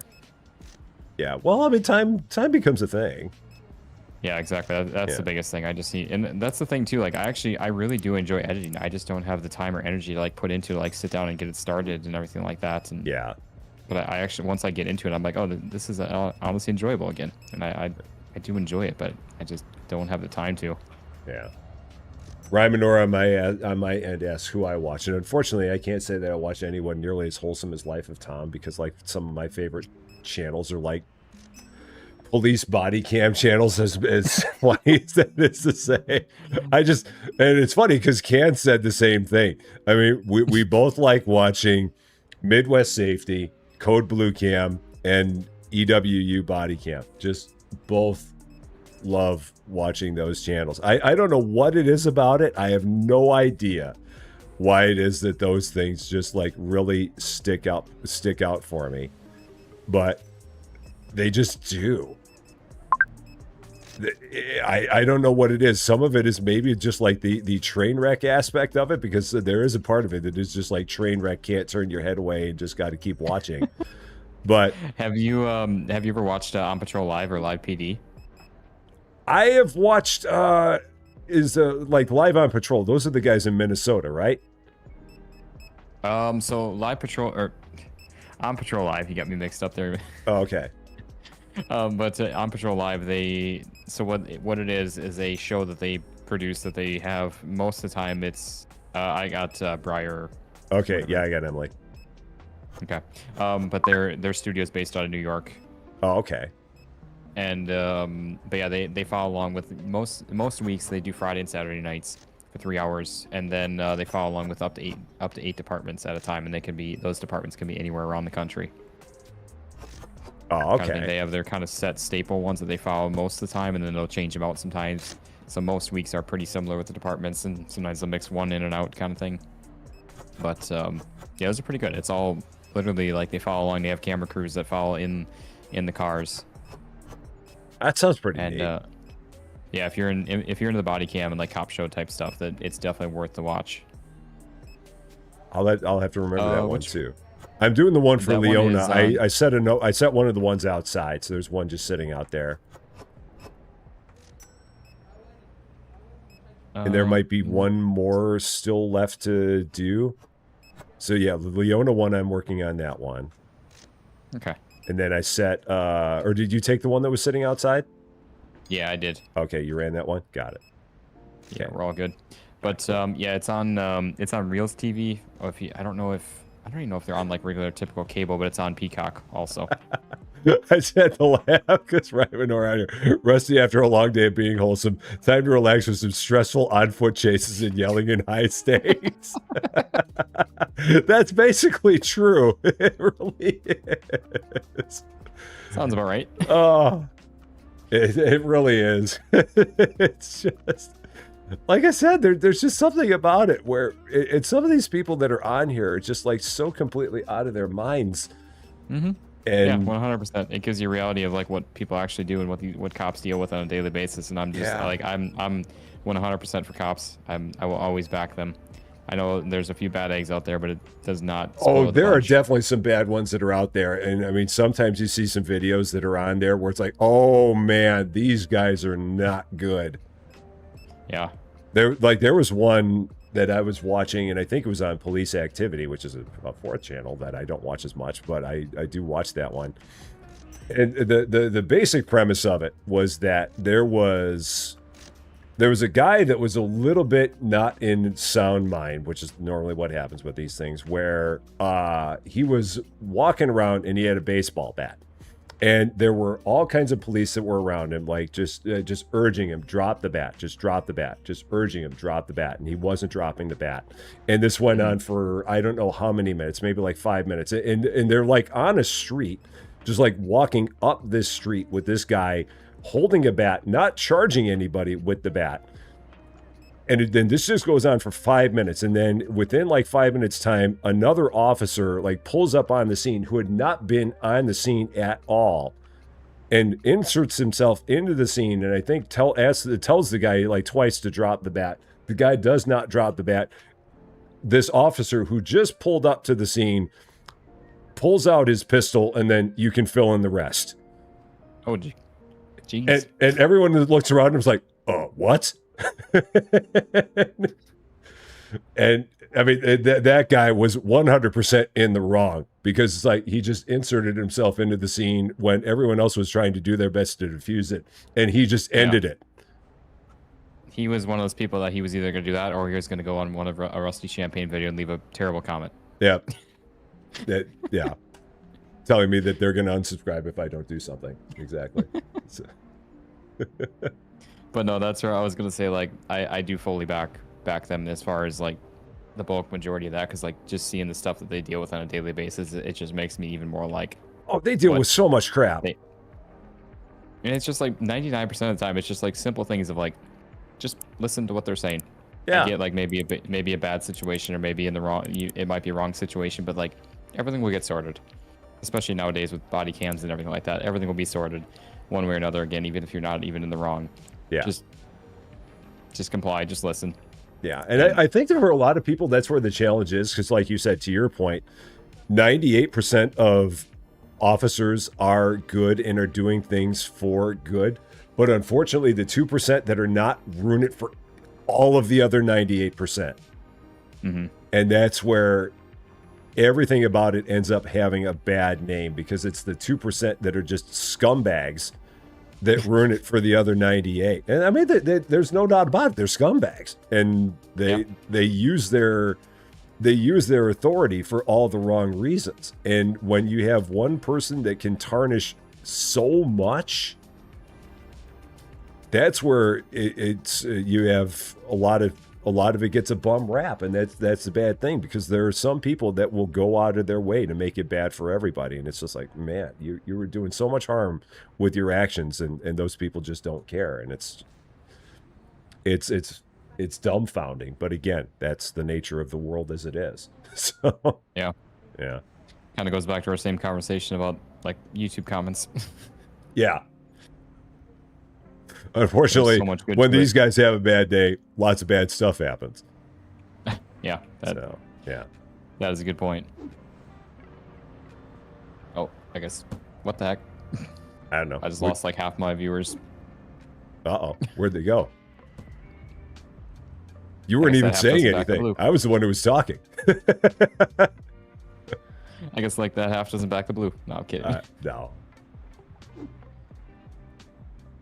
Yeah, I mean, it's funny that you mentioned that, because I remember when me and you and Cans were playing Rest Area Simulator, he had made that one mention about how he never looks at how many people he has watching, and all the way up until that point in time, I always had the one thing on that showed me, well, Streamlabs would tell me how many people it said I had watching, and ever since he had made that mention of that, how he doesn't do that, I have never had that on since then. I was actually doing really good with not leaving that open, kind of thing, and I started doing it again here and there, and now I'm kind of like getting back into the swing of it, and I need to get back to not doing that again. Yeah, the first thing that happens when my stream starts up is that window I immediately minimize it, so that way I never know. So I mean, I could have 150 people watching, I could have 15 people watching, and I never have no way of knowing. Because to Kansas' point, the one thing that can happen very easily with it is that if there's a number there and the number isn't what you hope it'll be, it can so easily affect your mindset. And people will know in a minute, in a heartbeat, they'll know that something on your end isn't the way that you expect it to be. Yeah. And it's just another one of the mindset things. So... that, and I'm holding a box of honey, and I have no idea where it goes. There it is. Okay. So, why is it not showing up? There it is. We found it. I noticed you have to have the box closed before it shows up too. You do, yes, because if you have it open, it shows you where the thing goes in the store. See, but why can't I just do both? No, you see, I can't quibble with that too much just because I've seen other games that have the exact same mechanic. Like this mechanic that's in this game is the exact same one that's in a game, Bookshop Simulator. It's the exact same way, the exact same functionality. Yeah. Where if you have the box open in Bookshop, yeah, if you have the box open in Bookshop, it'll show you where the thing is in the store. And if you have it closed, it shows you where it is in the storage. Mm-hmm. So I'm just glad that this game has it at all, because for the longest time it did not. So yeah, that is for sure. So yeah, I guess I'll take that as a win. Yeah. Little victories, man.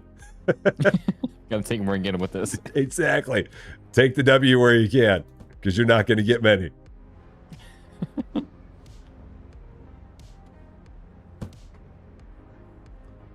But I mean, from an overall like synchronicity standpoint of this, has this one been better today as we've been playing? Is it, because I feel like other episodes of this that we've done, I feel like there's been a lot more issues on your end, and I don't feel like I've heard you mention as many issues today. Yeah, it's me and my normal complaints. No. It's your old man. Man, I don't know where this goes, man. Okay, actually, this is annoying, Rusty. What's that? Just as we're talking about things. Somehow this got changed. What? Oh, I don't know what happened there. I didn't do anything with that. Yeah, that's right. Go. That was bizarre. I didn't, because I didn't touch anything with that, so I don't know if I accidentally pulled the tag down or something. That's what they all say, Rusty. That's what they all say. Aiden's telling me I did it by accident. Shoot, you found me. It cannot be true. Us is having problems over there. We need Bass Store Simulator. I think that's Goat Simulator. It's amazing how popular those Goat Simulator games are. Yeah, that is crazy. We talk about the most random games, and then you take like a creator like Markiplier. Yeah. I'm assuming you know who Markiplier is. Oh yeah, I know Markiplier. Or like him, or like Jacksepticeye or something like that. Like the most random games, anything and everything. But I guess that's what you get when I was watching him. He had like 13 million subs at that point, even. Now, and that's the thing. If you get to be that point, you can play whatever you want, and people are going to tune in for you. Mm-hmm. If you're a Markiplier, or like you said, a Jacksepticeye. I think I've asked you this before, but do you watch any Mr. Beast stuff? Not really. Okay, we got into starting to watch a little bit of his stuff, because actually Life of Tom, he actually went on one of his videos here somewhat recently, and so I got back into watching him a little bit, and I was just sitting there randomly on the crapper one day at work, managed to pop onto YouTube real quick, and he had his 500 million sub stream going on. Yeah. And so I was able to watch him live hit 500 million subs, which was kind of cool.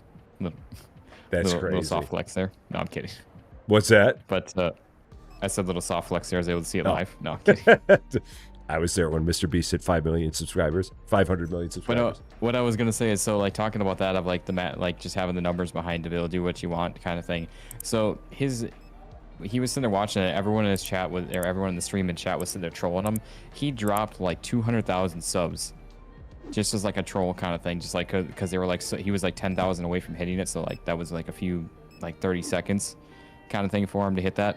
Yeah. And so he dropped like 200,000 subs, and I mean it climbed back up to like 300,000 more after that, on top of the 200,000 gained back kind of thing within a couple minutes. But it's like, holy crap, just seeing the sub count just constantly going up and down like that, and it's just like, it's absolutely insane. But I guess when you got 500 million subs, kind of think it's a little bit different than 15,000. And that's the thing, because at that point, you were way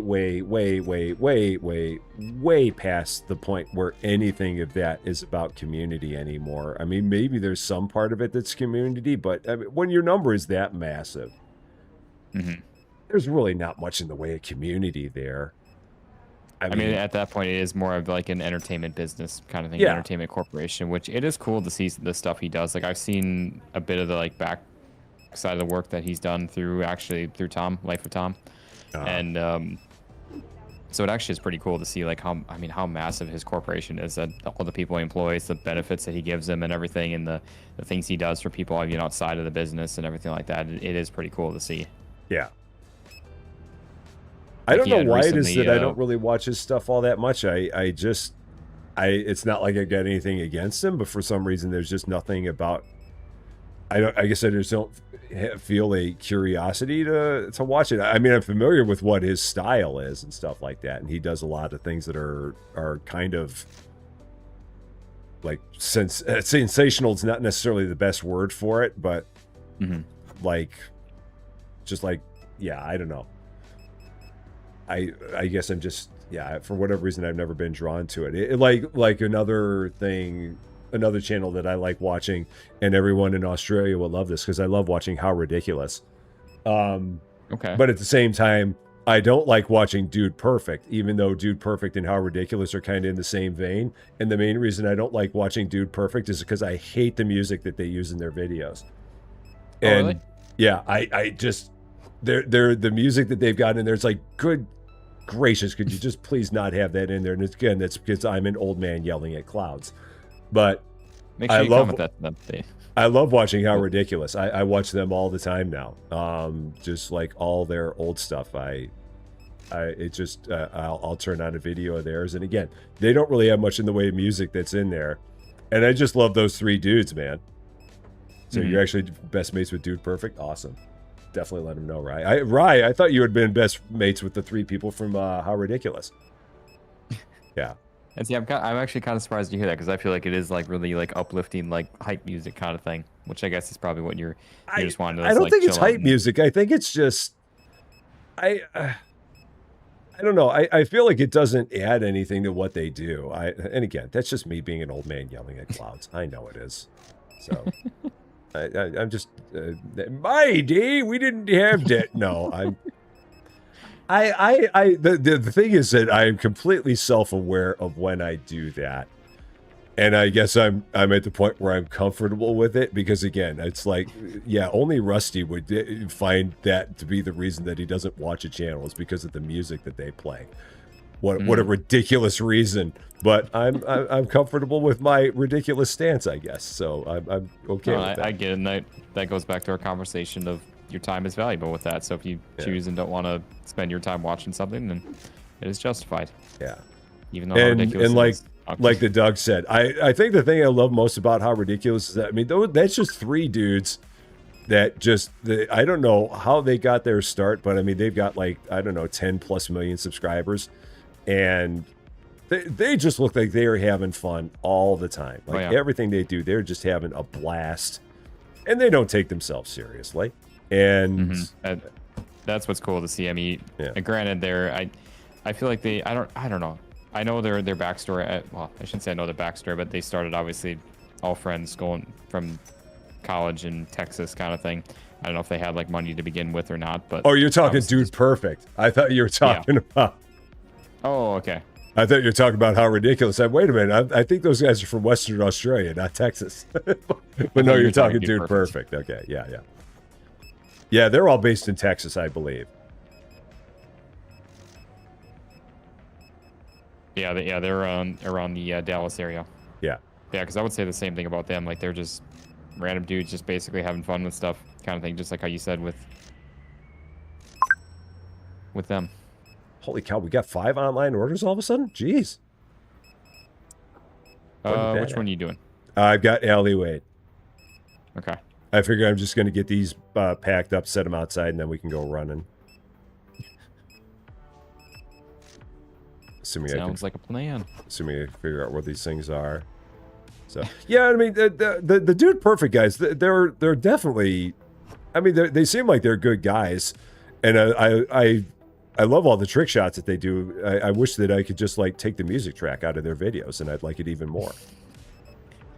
And I know that that's such a ridiculous reason. I get it. I hear myself saying it. I 100% hear myself saying it. And it's like, Rusty, that is so ridiculous. And I get it. And I'm comfortable. At this point now, like when you're saying that, I think of that from like our standpoint or our side of it kind of thing, is like a creator itself. And I'd be like, really? Seeing that comment? Yeah. Kind of thing. Yeah. And it's like, and obviously anything that I think about what their content is makes absolutely no difference whatsoever. I'm doing the one for Abby King. I'm working on that one. Oh, I've already run it to her right now. I just delivered it Oh, to Abby's? Her. Oh, okay, never mind. Yep. Okay, shoot, then I got to figure out what I've got in this bag. What was I holding? Shoot.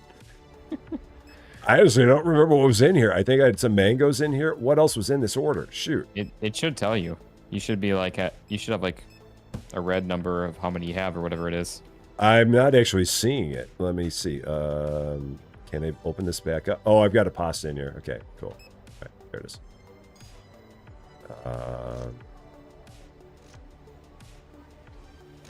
right, where's that pasta in this place? Is this the last one? Oh, it's up there. Okay, that's what we got.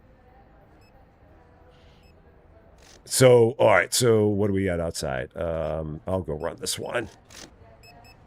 This alleyway one. And then I think, oh, shoot, we still got 2 more after that. Jeez.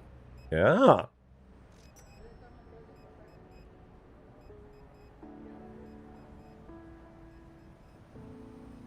Okay, who's that?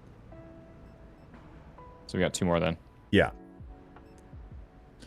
So you can let me know which one you're working on, then I'll work on the other one. I am working on May. May? All right, I got Amy then.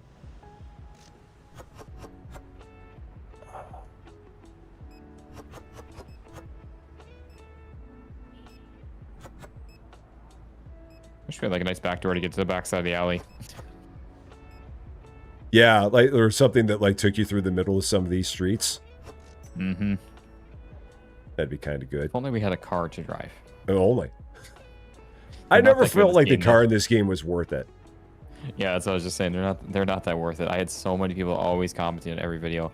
Why don't you do this? Why don't you use the car? I'm like, no, I don't want to. Oh, God, for me, I don't enjoy it. It's so funny that you say that because literally, that is every episode of Returns Outlet Simulator that I play, man. Literally every how are episode. you liking that? I haven't love the game. That. I've unfortunately gotten to the point where every episode is turned into, why don't you do this? Why don't you do that?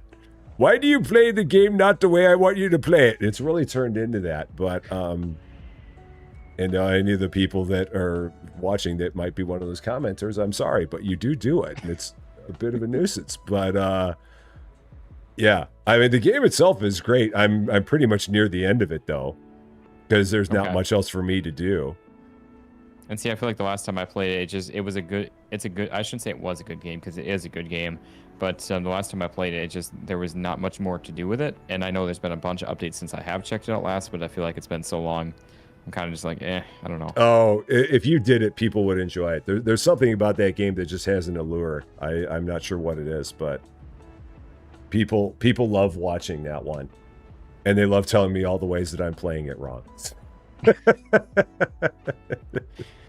Oh, man. Yeah, that one is notorious. I'm telling you, man, if you just go into any one of my recent episodes and look at the comments, you'll see what I mean.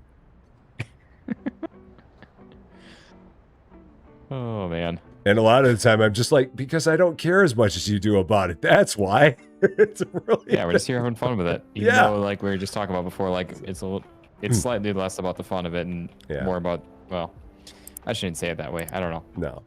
But it really comes down to it. People are just like, why don't you do it like this? Because I don't care. Exactly. I'm not trying to optimize this thing to the maximum potential. I don't really care. It's just... And that's what I was gonna say. Why do you care so much? That's what I want to come back with. It's 5% less about the fun than the content itself, but at the same time, the content that we are doing, it is for the fun. It's supposed to be with the fun within that kind of thing. I guess that's where I was going with that. Yeah. My goal in that game is not to try and min-max everything in that game to its fullest potential. I mean, I'm just there to have fun with it. And see, and most of my stuff, like, I guess I feel like I do a mix of stuff. Sometimes, depending on the game, I'll go, like, full chaos. Some games I'll try to, like, actually strategically play it. And then others, I guess I get a mixture of it. Yeah. I don't know. I mean, whenever I play a game, I'm never trying to play a game to make it full-blown optimized or anything like that, because I'm not ever going to be that way, because I'm an idiot, so that's never going to happen. So I mean, anything that I play, it's like, well, this is what it's going to end up being, and if it works for me, cool. I'm happy with that. And sometimes that works out okay. Other times it doesn't. I had somebody comment, I think it was just in the stream last night that I did, about the three of us doing Call of Duty Zombies together. And I said, well, I don't think Rusty would go for that, but no. I'd be down.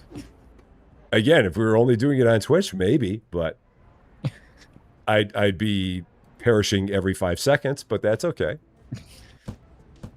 I'm down, help me. Yeah, I mean, if you want to see a game where I'm like providing nothing to it on a regular basis, then yeah, absolutely.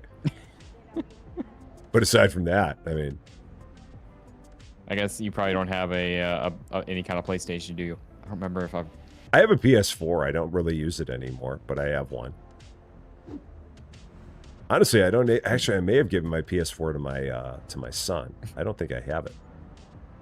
I was gonna say because Black Ops 1 and Black Ops 2 for the two Call of Duties, which honestly were one of the better Call of Duties of our time.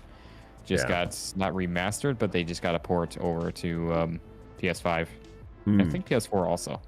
But they were. I do not have a PS5. I will never have a PS5. Primarily because I can't justify spending the money on it for something that I would probably never use because I just don't have the time to do anything like that.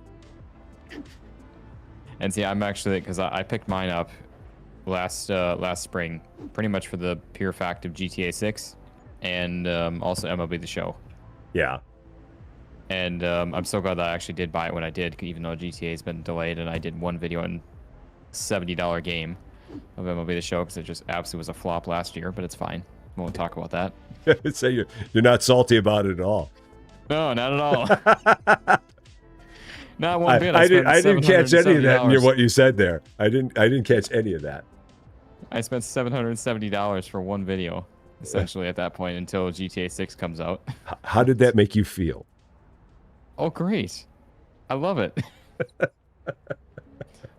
But no, actually, I am very glad I did buy that because now that same PS5 Pro is now like $900.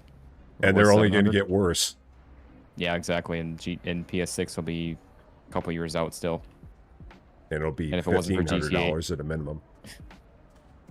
Toot Nukem, thank you. Toot Nukem, this is for you. He said to poke you in the eye. Yeah. Toot Nukem, we're playing a game that Toot Nukem hates watching me play.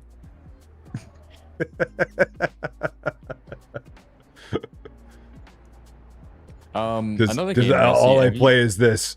I only play these kinds of games. It's just another store simulator. How'd you manage to get up there? Just from the trash can. Okay. Oh. Parkour. I'm trying to give you the space you need. Yeah. Apparently, I'm just not jumping high enough. Maybe I got to be a little bit higher on it. I can't remember. Have you played Cardio or Sim? Cardio. I did not. Yeah, no. I played it back as like a demo. And I think I just never ended up playing it because I reached out to see whether or not there were any keys available, and I never heard back, and I had enough other things at that point in time to try out. Okay. So I just never got to that one. I know you've been killing it with that game. Yeah, it's been so much fun. Like we're just sitting up here like a bunch of birds, and we got orders coming in. Yeah, that's all right. I got Briar because I see you got Ethan. Okay. Right. But yeah, so what I was going to say with that is now, so Cardio Sim made its release on console. Specifically, I think only on PlayStation, if I'm not mistaken. I think Xbox is to follow at some point here. And unfortunately, it's a different development team that is handling the console side of it. So the console version is way behind on updates. Ooh. And so now every single video I post, there's always about 5 people that are commenting the exact same thing. Why is console so far behind? When is it getting more updates anymore? And I'm just like, guys, I don't know. Go ask the developer on it. Don't be asking me with that. But Austin, why don't you know? And the developer has even posted, Garage Monkeys, the developers of that have even posted a devlog in their Discord saying that, explaining the situation with that. That's how I know that it's a different development team behind it. And that is why their updates are so far behind. And literally, it's like clockwork. Every single video I post on it now, there's at least a few people commenting that. Which, granted, I mean, I love all the comments. I really do. Obviously, for any of you guys that know the algorithm, comments help engage. What's that? I said, but do you?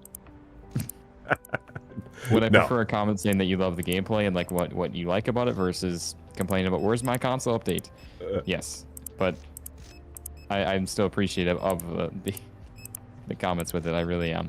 No, I get you. It's like I always say, any engagement is always a good thing.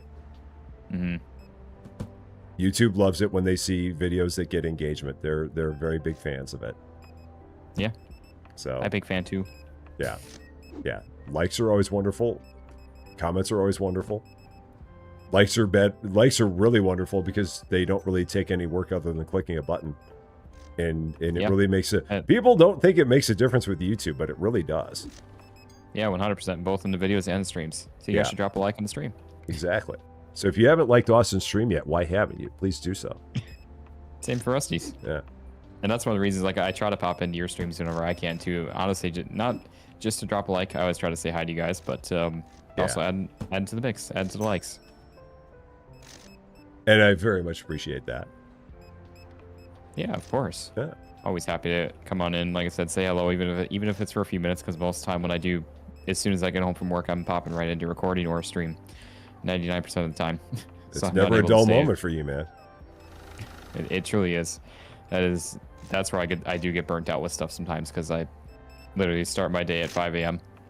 and most nights don't end until after eating dinner at 8 o'clock at night. Some days, 9 o'clock at night, which will be my night tonight.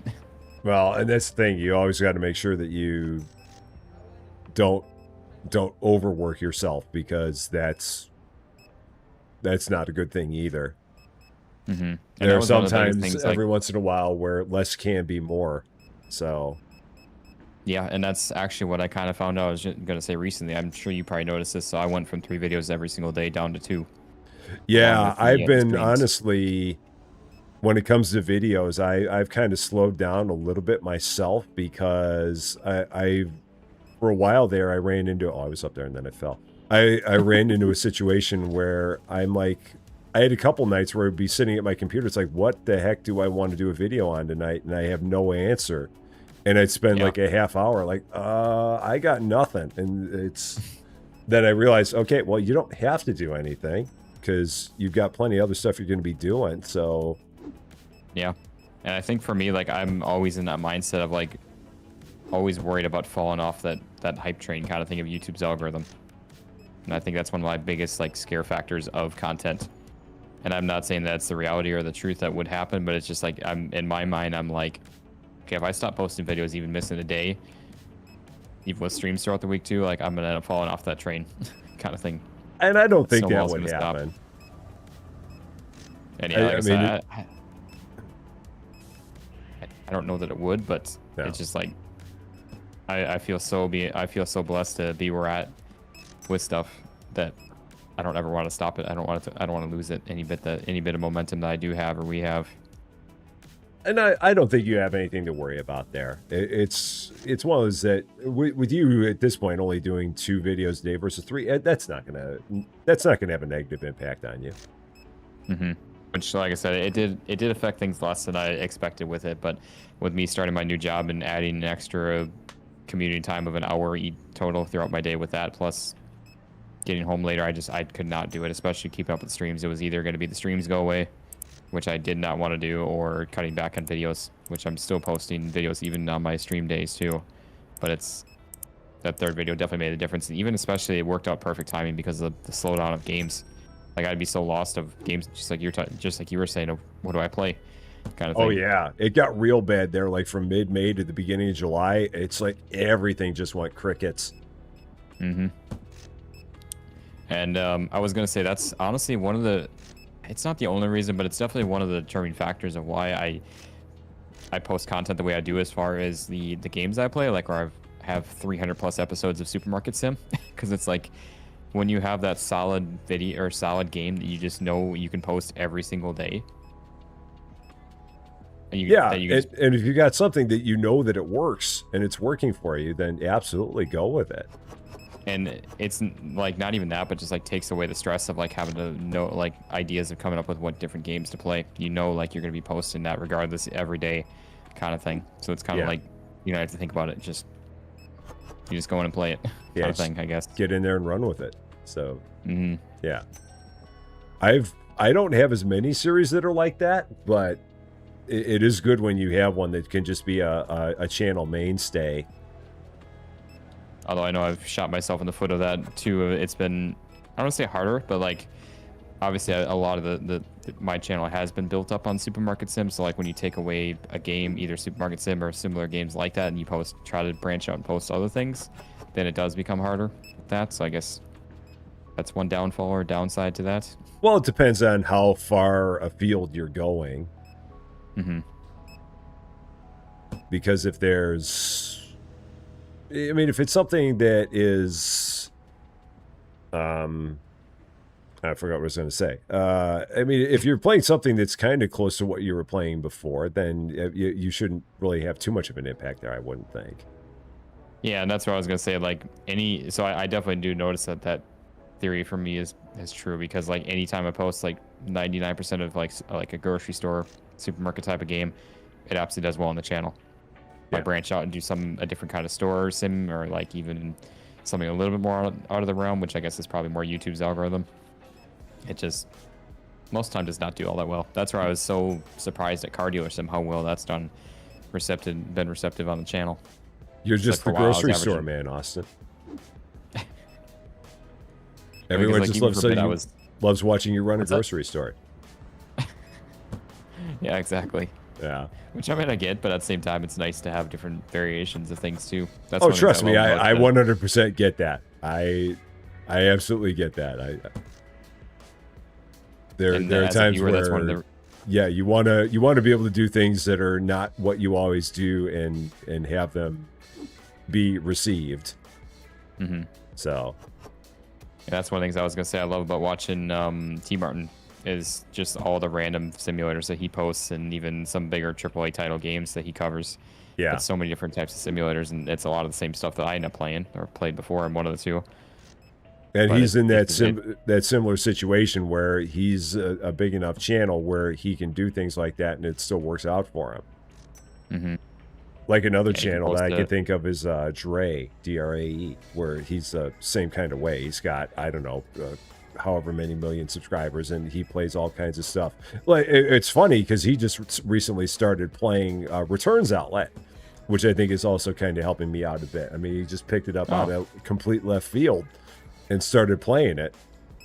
Okay. But he plays all kinds of different stuff, and everything does good for him because he's a major channel. So when you get to be that size, the likelihood of being able to cross genres like that becomes much more likely.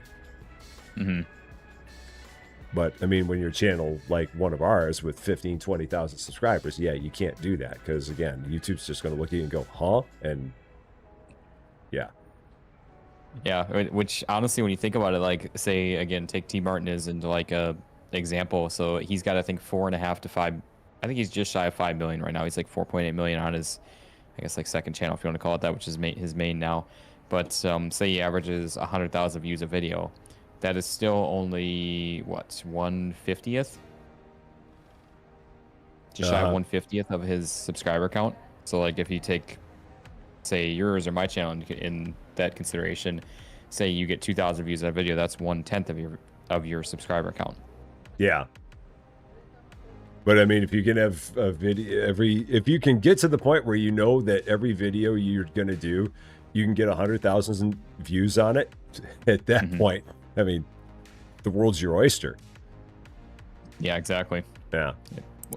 100%. That's what just blows my mind to see like some of these creators, not saying like that we make a ton of money, but it's like the money that we do make on ad revenue. It's like you see these creators that have, say, average 100,000 views or average 1 million views per video, and they post multiple times a week. It's like, holy crap. Granted, I don't know if like I guess their stuff is all the same as far as their like, I guess, amount per 1,000 views type of thing. One would think so. Like, yeah, I would think it'd be similar. A lot of it comes down to like the average time watched. So depending on how much time they're getting, that people are, yeah, I mean, average time, then that'll definitely make a big difference in terms of what the ad revenue is there. Yeah, that is a good point. Yeah, and again, like you said, if you're at the point where you've got a million, if you're getting a million views on your video, heck, you're that's going to be a 5-digit number for that one video, most likely, or which is well into the 4s. So, which is so crazy to think about. It's like that's not even fathomable for me. No, it's not for me either. Trust me. I'd love to have something like that, but yeah, I don't know if that's ever going to happen. I think the most revenue I've earned or I've gotten on a piece of content is like high threes, $300, and that was all because of donations as far as members and everything like that. So it's like to even fathom the thousands for just an ad revenue. Just in ads. Yeah. Yeah. It can happen one day. I don't know what it'll take, but it can happen. I mean, just like you. 76,000 views, 78,000 views. I'm expecting that's about. Not kidding.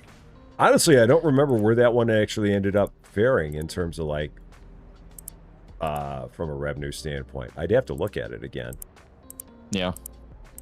Because as time goes on with that, there will be a lot of videos where the like average amount of time that gets watched on the video will keep dropping because it just gets further and further out, and so you'll have people that might somehow click it and then immediately click out, and that becomes more and more likely as you get further into a video's life cycle.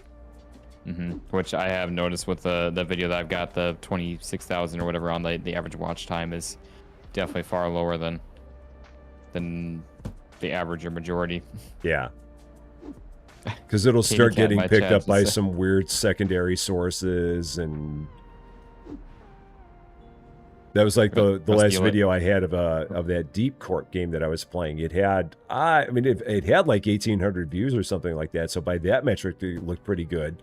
But in terms of like average time watched, it was in the tank because it was getting picked up by whatever strange source it was, and whatever that source was, no one was actually watching it. It's like it got clicked on and clicked off instantly. So views are not the be all end all. Yeah, exactly. It truly is watch time, engagement. Yeah. That is, and not even subscribers anymore. No. Subscribers are it's good for just establishing like what am I trying to say? It's just for, I mean, just like giving yourself a footprint. That's not exactly the best way to put it either, but yeah. I mean, that's one of those that if the bigger the number is with that, then it's just like you have a bigger sample. I don't want to say like sample pool, but you have a bigger potential, I guess. Kind of like it's going to reach further than you would. I think it's more psychological than anything, where it's like people look at it, it's like, oh, this guy's got like 500,000 subscribers. And so that just might mean something more from a psychological standpoint than anything. But yeah, in the end, it really comes down to, it's not even just like you said, it's not just like how many times something's been watched, it's how long people were watching it.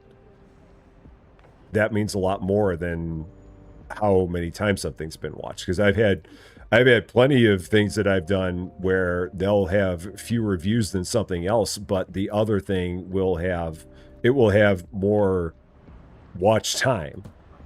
And that's that by far and away is the bigger thing. And in terms of like what I use to determine what I want to keep going with, watch time is like one of the biggest qualifiers that I use. Yes, yeah, and that's funny you say that, because I typically go off of views, even though I know it's not the biggest thing. But I guess that for me is, because then even if you do get someone that clicks on it and then clicks away from it somewhat quickly, there is a chance that they maybe will return, or they'll get another video recommended to you from it. Yeah. Because then obviously if they watched a video or clicked on a video from you, even if they're not subscribed to you, that they still have another chance that YouTube recommended your video to them, or your stream, or whatever it may be, to them, kind of thing. So that is a factor in that too. Yeah. I mean, they're both important. I guess a lot of it just kind of depends on what you feel is the best vibe for you, I would say. Probably. I was going to say to Katie Cat in my chat, she said, just get Rusty to dress up in a banana outfit and sing the chicken and banana song. I'm sure that'll do it. Yeah, there you go. I figured you'd like that. Yeah. Shall we do one more day, sir?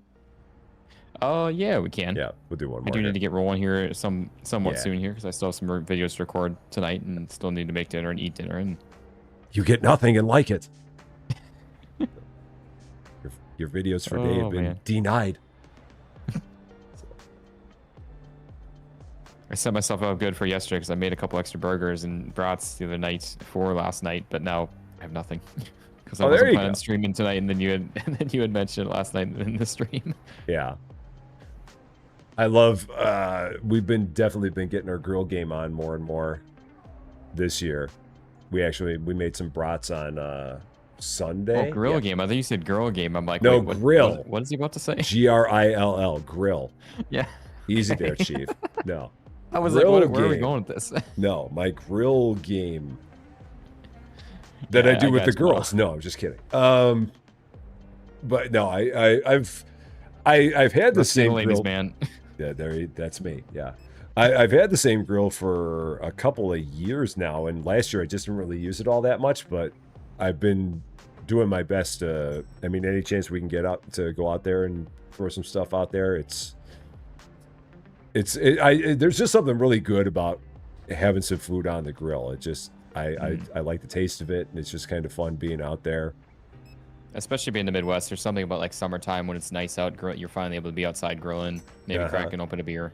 Well, I mean, some places it doesn't matter what time of year it is, you'll go out there and grill anyway. And see, that's always weird to me because we did not do much grilling outside at all. Like my parents did not do much of it outside in the winter months growing up. Yeah. Kind of think because it was just that cold. No, I feel like I've seen videos of people up in like northern Wisconsin that it'll be the dead of winter and they'll be out grilling anyway. Oh yeah, for sure. Yeah. Because no weather is too cold for it. What is your preference, your choice of grill? Oh, meaning like fuel source? Yeah, are you doing like charcoal, gas? Are you doing a pellet? Are you doing? I'm doing charcoal now. I used to do propane for the longest time, and then just recently changed over to charcoal. And honestly, now that I've changed over, I like charcoal more than I like propane. Yeah. The only thing about the charcoal is that you just got to give yourself more prep time. Oh yeah. To get the coals going, but aside from that, I just like it more than the propane. Mm-hmm. Yeah, I'd agree. Obviously the propane is definitely I guess convenient. Oh, very much so. But yeah, you definitely get some more flavor out of a charcoal grill than you do. Absolutely. Okay. I think that's the biggest part about it is that there's just something about food that you've had over charcoal that it definitely gives it a flavor that you don't get if you do something with propane. Have you ever tried a flat top, like a Blackstone kind of thing, or any other brands of flat tops? No. Honestly, if you can not get your hands on one to buy one right away, but if you can find someone that has one to try to cook for you, it is honestly really, really darn good. Now you're talking just like a flat top to put on your grill, or? I mean, yeah, you could do that too, kind of thing, but usually like a standalone kind of thing, like a separate grill. Like, okay. So we started with just a little cheap, like $20 Walmart charcoal grill that's like big enough for like 6 burgers to fit on, kind of thing. And then one day our neighbor was throwing away a 24 or 28 inch Blackstone, 2-burner Blackstone. And I've been wanting to get one for a while, so I was like, oh, I'll go take a look at it, grab it, and see if everything works for it. I put on a new hose on it, and the thing works pretty darn good. Other than it's got like a slightly warped cooktop. Oh, so okay. it works well enough to cook stuff on it. I cleaned it on up and everything, and honestly, it is all what all the people rave about it, kind of thing. Oh, cool. If you've got like one you can like send me in the Discord, definitely do that because I'd be interested in seeing one of these. Yeah, for sure. Oh, you're actually being serious of like a picture you're saying? Oh, no. I mean, like if you got a link to one or something like that. Okay, I thought at first you were joking, saying, "No, you just send over girl in the Discord." No. I mean, like if you've got one, like as a for example, I'd definitely be interested in seeing what they're all about. But yeah, even if you can find a friend or something or family that's got one to like just try out and see what it's like, because not everyone likes it. But the nice thing with that is like it sounds a little weird, but like you're obviously cooking with what was kind of burnt on last, and so it almost like seasons the top, kind of thing. Okay. So it actually like kind of gets more and more flavor as you keep cooking with it. That's like a cast iron pan. Yeah, it's basically the same thing. It's a cast iron top that they run with them. And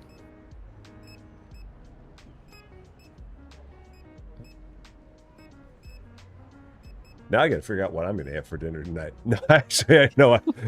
I've got we've got leftover tortellini salad that we got from Costco, so I'm going to be having that. Oh, there you go. Actually, that's not a bad idea. Some kind of like soup. That's just reminded me. They've got you've got Costco down there by you, don't you? Oh yeah. Do you go there, or are you a Sam's Club guy? We don't shop or? a lot.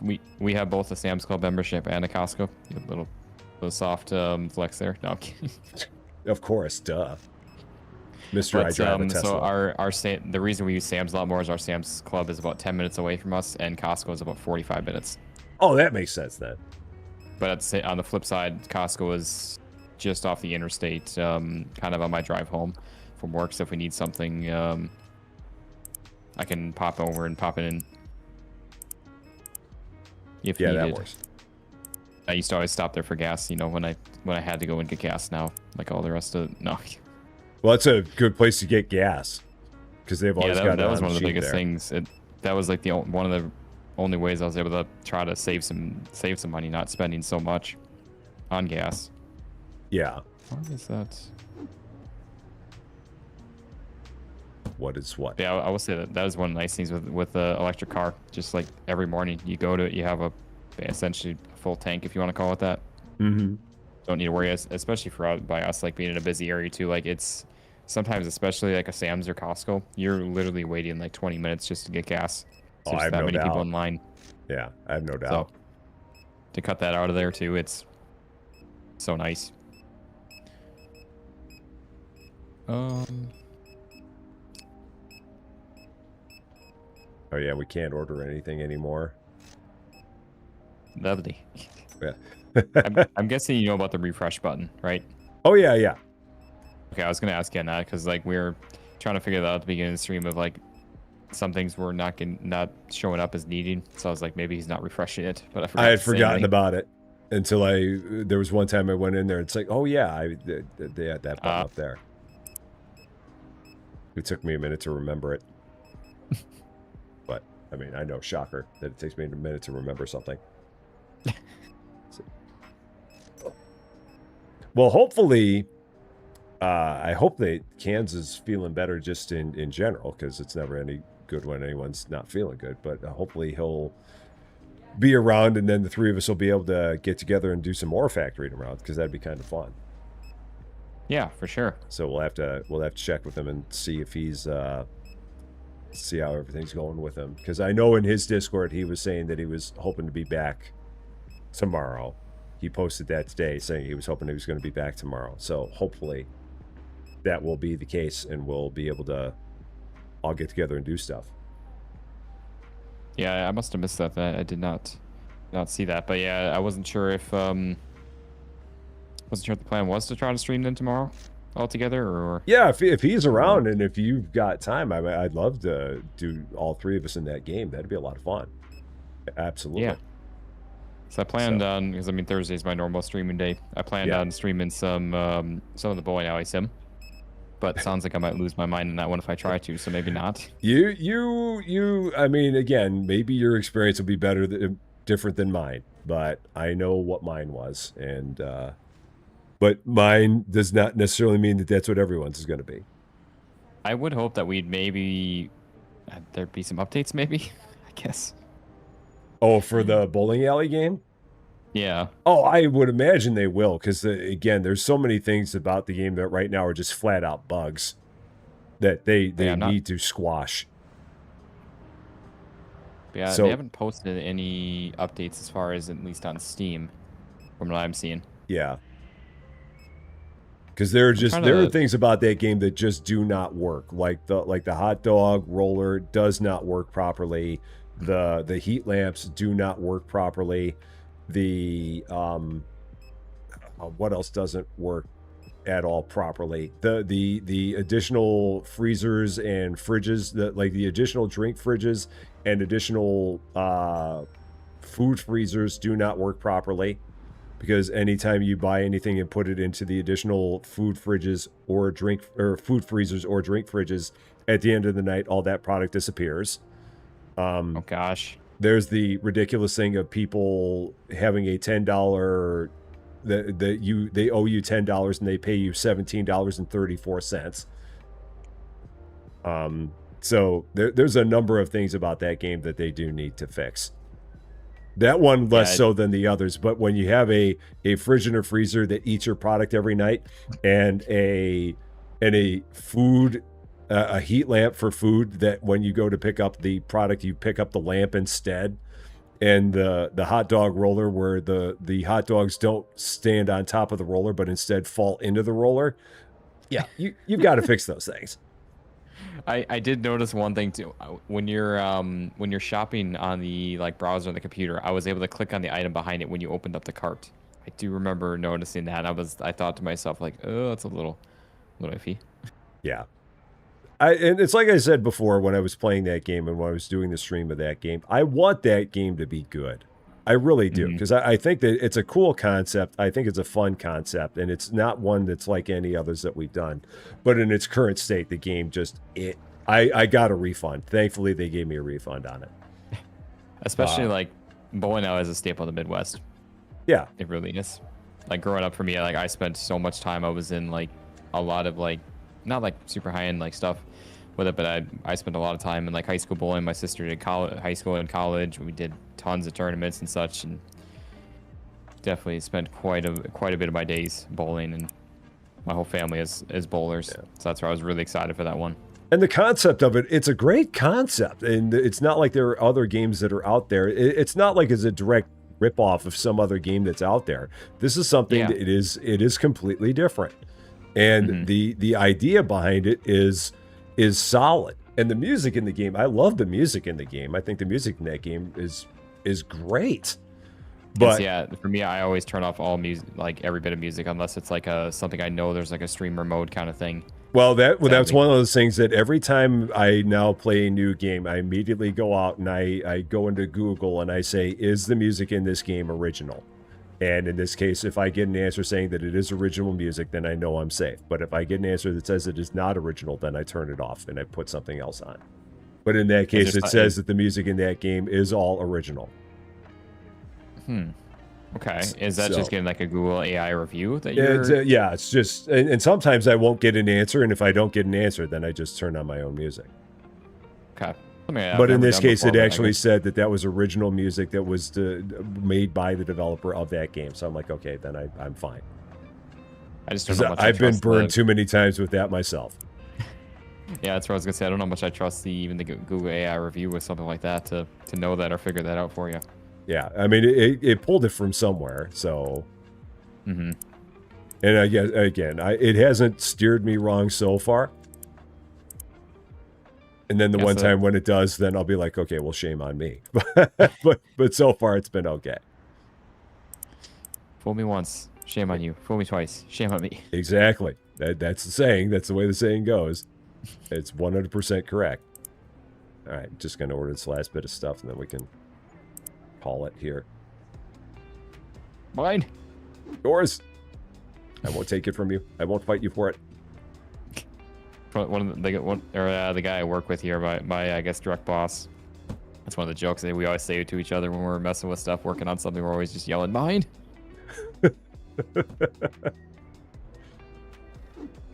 It's like the Madagascar. Mine.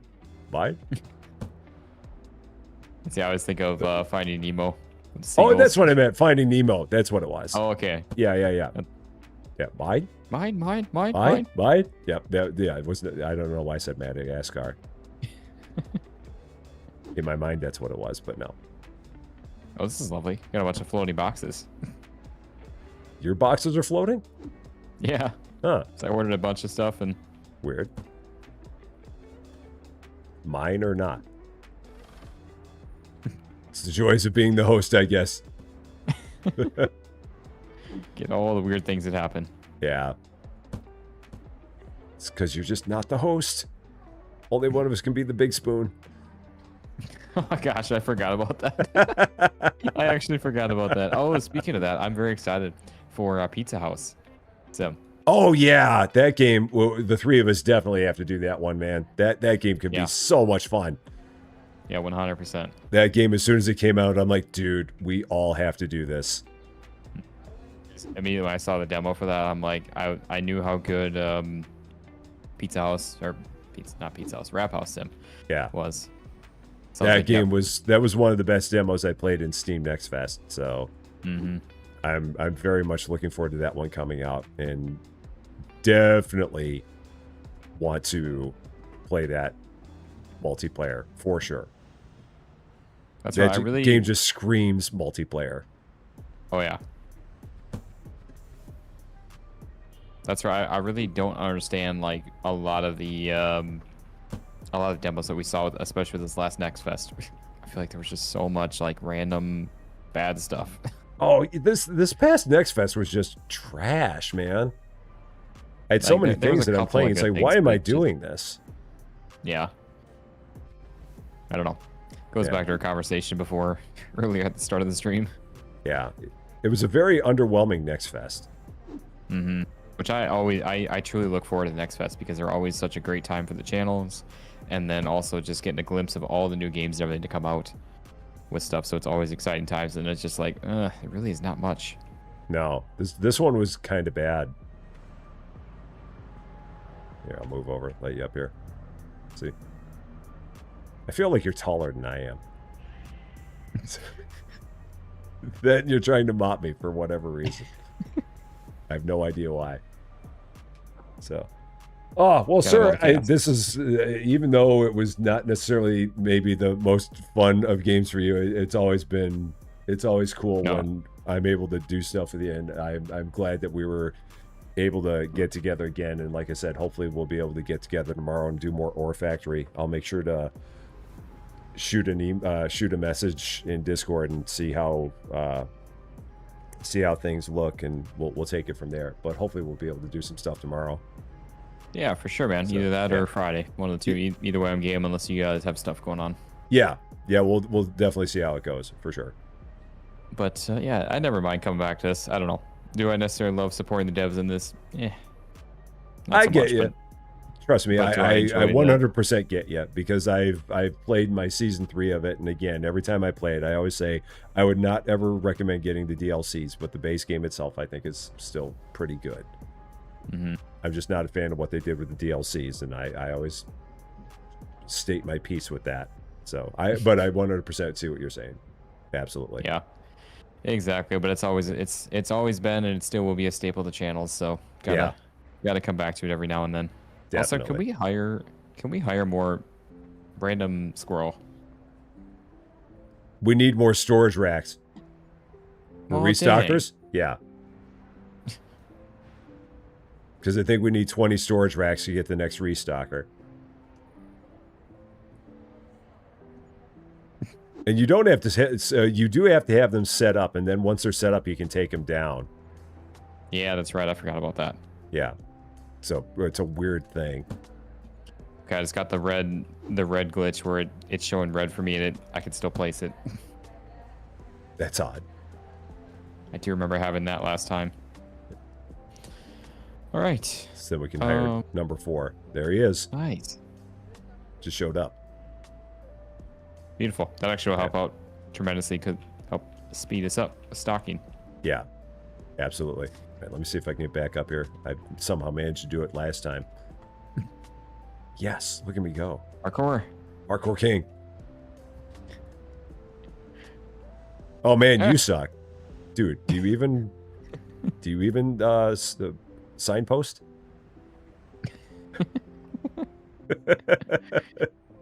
Oh man. But all right, my friend, this has been a pleasure here as well. Yes, thank you for taking the time here as Oh, well. absolutely.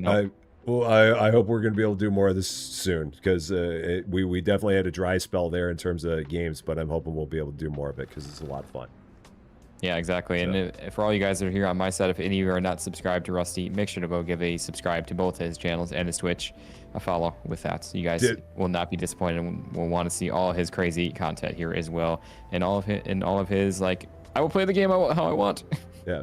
Ditto for anyone who is on my channel that does not know Austin. Definitely make sure you go check out Austin on all of his things, because you will not regret it one bit at all. You might regret it. No, you will not at all. You'll like him better than me. Well, let's just be honest about it. So, that's just true. So. All right, man. Enjoy your dinner, whatever it may be.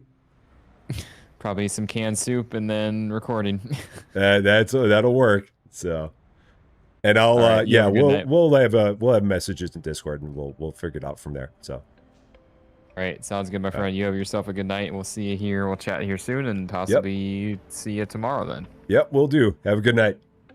So, all right, you as well. See ya. Oh, very, very good. So, so tomorrow we will have more Cat Mail Company, because I had seen someone talking about Cat Mail Company. We will be doing more Cat Mail Company tomorrow morning on Rusty Champaign 2 at 8 a.m. Central Daylight Time. And then the rest of the day, we will see exactly what we're going to be doing. I'm not quite sure. Like I said, got to check with Cans and see if he's feeling better. And if so, we might do something tomorrow at 3, me and him and Austin. If so, that'd be wonderful. I'd really like for that to happen. But of course, that all depends on Kansas health.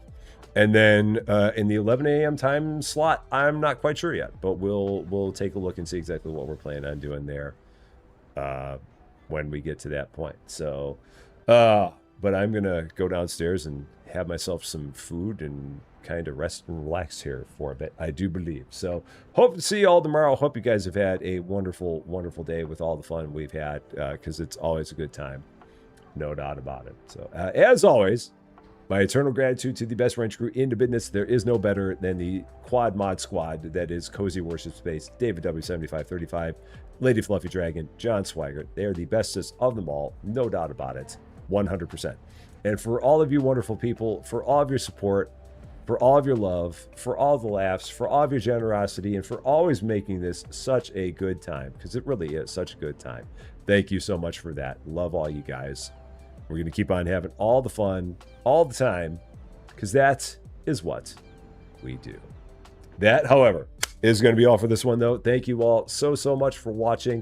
If you're catching this one later and if you like this video, I would appreciate it if you gave it a like. If you really like this video, or if you're not yet a subscriber to Rusty Champaign, and if you've been having fun watching me and Austin talk about every different kind of topic under the sun, I would love it if you consider giving the channel a subscribe. Would definitely mean a lot to me. That's for sure. But until we meet again, thanks as always for being a part of all this wonderful, beautiful, glorious supermarket silliness. I'm Rusty Champaign, and we will see you later.